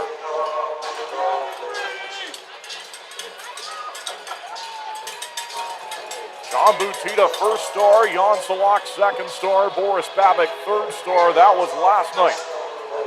We'll see who they go with tonight. Roman Kramer, I think, will be involved. Zach White. Will hold for the announcement and the ovation from the fans. Here comes Connor Craig as star number 3.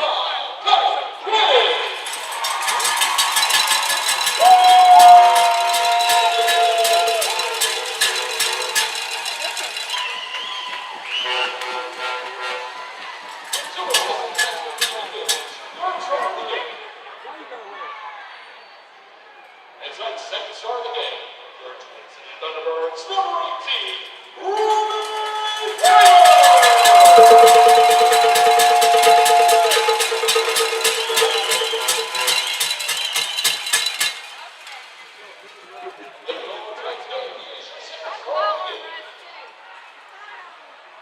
Next night, your first star of the game for your Twin City Thunderbirds, number 26, Ruben Taylor!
right, there we have it, the three-star selection presented by Atrium Health Wake Forest Baptist. 1 week from now, it'll be Atrium Health Night here. We hope to see you out, same time, 6:05 next Saturday night when the Athens Rock Lobsters come to town. But first, we'll have a game tomorrow and then a game on Friday. Finally, the Thunderbirds able to enjoy some home ice advantages from these great fans.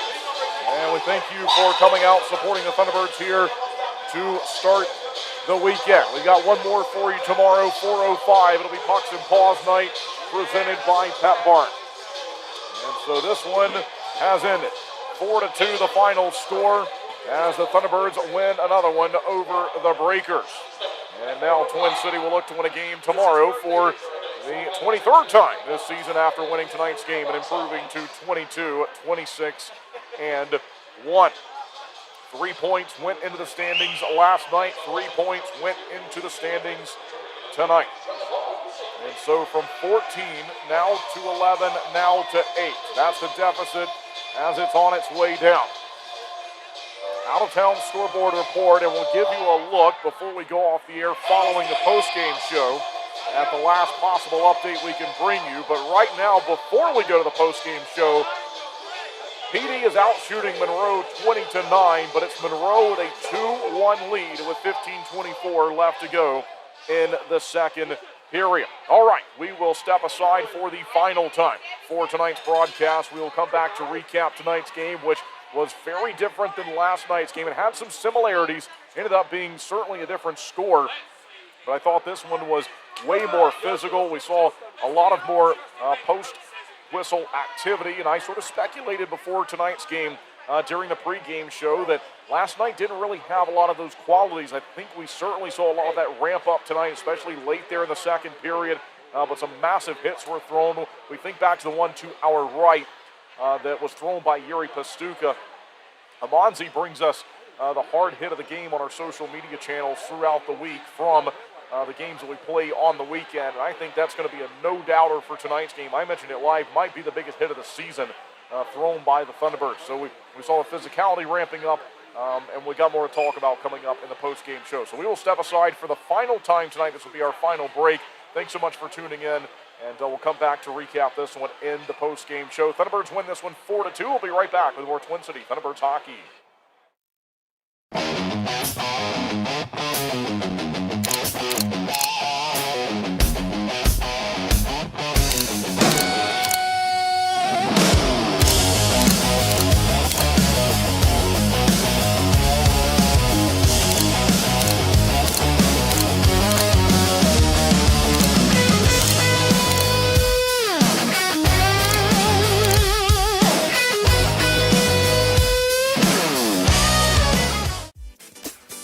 Flo Cadillac is a proud sponsor of the Thunderbirds. Visit 1400 South Stratford Road for a free test drive. Or go online to flowcadillac.com to schedule a sales or service appointment.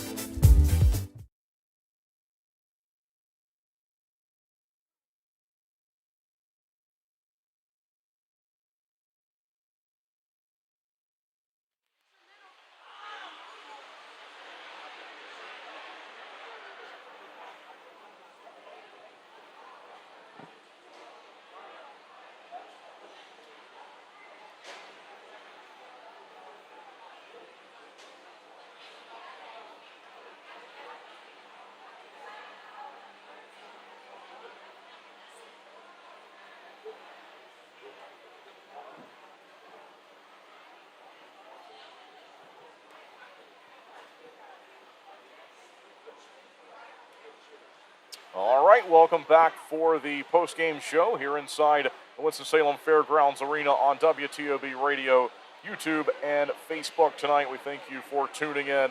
And if you're on your way home, if you're tuning in your car, if you're watching on YouTube on your device, or if you have us on WTOB Radio, thanks for coming out. Please get home safely. I know we've got some rain approaching here in the area. So get home safely tonight. And as always, thanks for joining us here. And having an effect on this game in terms of the crowd noise. Once again, Thunderbirds have picked up a victory over the Breakers, and they'll look to make it 3 in a row tomorrow. Now, Twin City will go back a few weeks ago, and I'm sure, as always, we'll hear from Coach Harrison throughout the week with both the weekend preview and the Coach Harry show that'll be at Dave & Buster's on Tuesday. But we think back to a similar spot. Twin City, a few weeks ago, they were playing a team below them in the standings. They won the first 2 games. They were unable to win the third one. And so I think, this game is going to have a lot of importance tomorrow, but especially considering that the Thunderbirds didn't win their 3rd game of the weekend against Baton Rouge a few weekends ago. And I think they are certainly going to do their best tomorrow to right that wrong. But they've got a great chance here in front of them once again to find points from a team that is below them in the standings. Now, Biloxi is below everyone, and they've had a rough go lately. But if you're watching this game online, if you're sitting in the stands here, this is why, it looks easy at the end of the night with a 9-2 decision last night. Doesn't look as easy tonight with a 4-2 decision. But any team in this league is capable of beating anyone at any time. Now, that doesn't mean it's going to happen. You can't always rely on it. But, these are professional athletes that have a lot of pride. And Biloxi, they're playing for nothing but pride at this point. They were eliminated from the playoffs a long time ago. Thunderbirds are still in that fight for it. But the Breakers showed a lot of it here tonight. And so last night, again, I mentioned they really didn't get too scrappy tonight. They tried that. And, the problem with taking penalties against a team like the Thunderbirds, as Twin City has been really good on the specialty teams. I've been saying the last few weeks, but it must be a month or so or 2 months now going back where we've seen a big improvement compared to where we were earlier this season, the specialty teams department. And so, that's part of the risk you take in taking penalties and trying to play, a tough game as you put this team on the power play. Biloxi did that tonight. Thunderbirds got a power play goal, which ended up being the game winner. And you never know how these things are going to shake out, but the power play goal, the penalty that they took at the end of the second period, that's the game winner tonight. And so we'll get to it on the score sheet here, as we always do for our post-game show. The first period, it was the Breakers to take the lead, scoring first. 11:26, the time of their goal from Ross Bartlett, with an assist to Choette Blacksmith, an assist to Hugo Koch. And it was 1-0 for the visitors. And that was a difference compared to last night. Last night, Thunderbirds came out roaring. They scored the first 3, took a 3-0 lead. Tonight, Breakers were able to come out and score first. And not only score first, but hold the Thunderbirds off the board in the first period. So they played a period, the Breakers did, to end the game last night, in which they surrendered 6. And then to start tonight's game, they're able to keep the Thunderbirds off the board. So I'm sure from that perspective, coming from Biloxi, that's about all they could ask for. Get on the board, take a lead, and try to build a hockey game from there. And although they were heavily outshot in the first period, I think that's a credit to the Thunderbirds from their perspective of, yes, you've allowed a goal, but you're playing good hockey. And if you just trust that and continue to do that, you would hope that that's going to work out over the course of the evening. So it's a 24-12 shots on goal advantage in the first period, although Thunderbirds were down by 1. Twin City scored in bunches last night. They got goals consecutively last night, and that happens again tonight in the second period. Thunderbirds scored 3 in a row in the second period to briefly take a 2-goal lead at 3-1. It was Jacob Schnapp at 3:17 from Connor Craig and Tom Dumas. Schnapp's goal was his 9th of the year and his 58th of his career. Second goal scored by Jan Salak. 9:08, the time of the scoring play from Nate Keeley and Grant Bondi. This was Bondi's debut with the team in a Thunderbirds uniform after being acquired in a trade at a trade deadline with Topeka. Teammate Cole Crowder came over with him, and we've seen Crowder, but this was the debut for Bondi, and in his debut with the team, he collects his first assist and first point as a member of the Thunderbirds. Bondi with his 7th assist overall on the season. So he has 7 points. He's able to get on the score sheet here tonight. So Salak scores 2-1. And then Zach White with a power play goal, assisted by Roman Kramer and Connor Craig.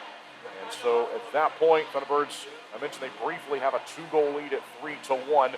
But the Breakers strike in the final seconds of the second period.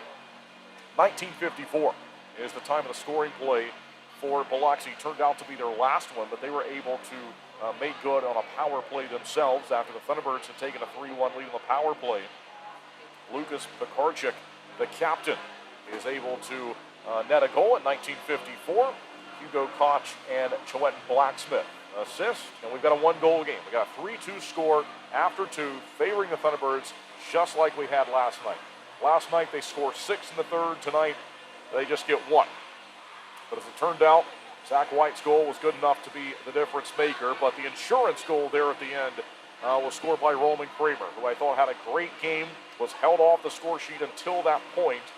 Gets a goal from assist from Zach White and Kason Gallant on that goal from Kramer on that scoring play. I thought that top line was very good again tonight, as they have been since they have been assembled and put together following the acquisition of Gallant. And Gallant is all over the ice every game. He has been really a fan favorite, I think, early on in the way that he has played. And we see it, we've seen it so many times here just in the last couple of weeks. He had the 4-goal game back on Sunday against Athens, and he's really flying around out there. He wears number 9, and a new member of the Thunderbirds is certainly making his presence known. So that's the final goal that was scored at 17:01 to again put the Thunderbirds up by 2. The Breakers did not elect to pull the goaltender, and I thought that was an interesting decision because, you know, again, it's the last place team on the road, and I don't know what they really have to lose at that point. Now, they may have felt that Twin City was playing so well, and that's true, they were. They were holding the puck for the most part to our left in the zone, and even when they didn't have it, the way they were pressuring the Breakers was really preventing them from moving down the ice and getting clean breakouts to get anything going. And so perhaps the thought process is, well, you know, we weren't playing really good enough to really have much of a chance, but they do not lift the goaltender and make it 6-on-5 at the end. So it stays a 4-2 game there at the end. And shots on goal, second period, Thunderbirds outshot them 16-13. Third period, they outshot them 16-14. And it was a 3-period, 60-minute total of 56-39 shots on goal. Thunderbirds fell too short of their 58 shots on net last night. So, you know, you talk about a series and things that can make a difference. That's certainly something that can make a difference is the shot volume. If you build that up over the course of the weekend, it's going to naturally tire out the goaltenders and, you know, tire out the players that are busy skating around in the zone trying to deal with that. Now, the Breakers used 2 different goaltenders last night, although they didn't want to do that, but they made a swap to put Raul Sharma in the game, who was very good. Despite giving up, you know, several goals, he had to face a lot, and I didn't think that, you know, much of what was happening last night was really his problem. But Barokin goes through a full game tonight, and he was very good. You know, again, he drops this game, he takes the loss, but, you know, he made 52 saves tonight. And so we'll see which goaltender they go with tomorrow. If Barokin's able to go, likely would be him. But, again, tiring out a goaltender, building shots on goal, this is something that's important to think about as the weekend goes along. So Thunderbirds playing well. They've taken the first 2, and we'll see if they can do it again tomorrow to complete a clean 3-game sweep of the Breakers. We take a look at the Sunday game for tomorrow. It's Pucks and Paws night. You can bring your dog to the game. 4:05 will be the time of the puck drop. The game is presented by Pet Barn. Also, Hillsdale Animal Hospital is involved, and that's always a fun promotion. So we look forward to that one. That's coming up tomorrow again at 4:05. It'll be a 3:45 pregame show. Tickets are still available, so contact the box office for tickets. And speaking of tickets, we hope that you have them all ready for next weekend, because the Thunderbirds are going to play the Athens Rock Lobsters for the final time in the regular season on Friday and Saturday. Next weekend, they'll have a Friday night game right here that will begin at 7:35 for 90s night. And then Atrium Health Night will be on Saturday. That'll be a 6:05 puck drop. Thunderbirds will be in specialty sweaters, as they will be tomorrow. They'll be in specialty sweaters for the Atrium game, and that'll be the final time Thunderbirds will wear specialty sweaters this season. We remind you that our partners through NASCAR have the tickets available for Bowman Gray Stadium starting April 18th. Will be their opening night. So for tickets and more information, you can go to bowmangrayracing.com. Twin City has introduced gold standard pricing to commemorate the victories for the men's and women's national team. Sled hockey team also won gold at the Olympics, but it's $46 for 2 blue section tickets, $33 for 2 Red section tickets, $20.26 for 2 white section tickets. More information can be found at TwinCityThunderbirds.com. You can visit the Flock Shop when you're here for home games. Also, during open hours, business hours during the week. Flock Shop located behind section 213 here for the home games. And that'll just about do it for tonight's game. So again, thanks so much for tuning in. This one was a fun one to call, just like last night. Different result in terms of the goal production, but at the end of the night, it's the same result. It's the result that the Thunderbirds are looking for and needing this time of the year to build points into the standings. We now have only 7 games left. And here tomorrow will be the next opportunity for this team to put 3 points in the standings. We hope to see you here. If you're unable to make it, it'll be a 3:45 broadcast start time of the pregame show on YouTube, Facebook, and as always, our partners at WTOB Radio. Kendall Grayson signing off for tonight for the broadcast where the Thunderbirds have won this one. The final score is 4-2. Until tomorrow, we say good night from Winston-Salem. Thunderbirds win it by 2.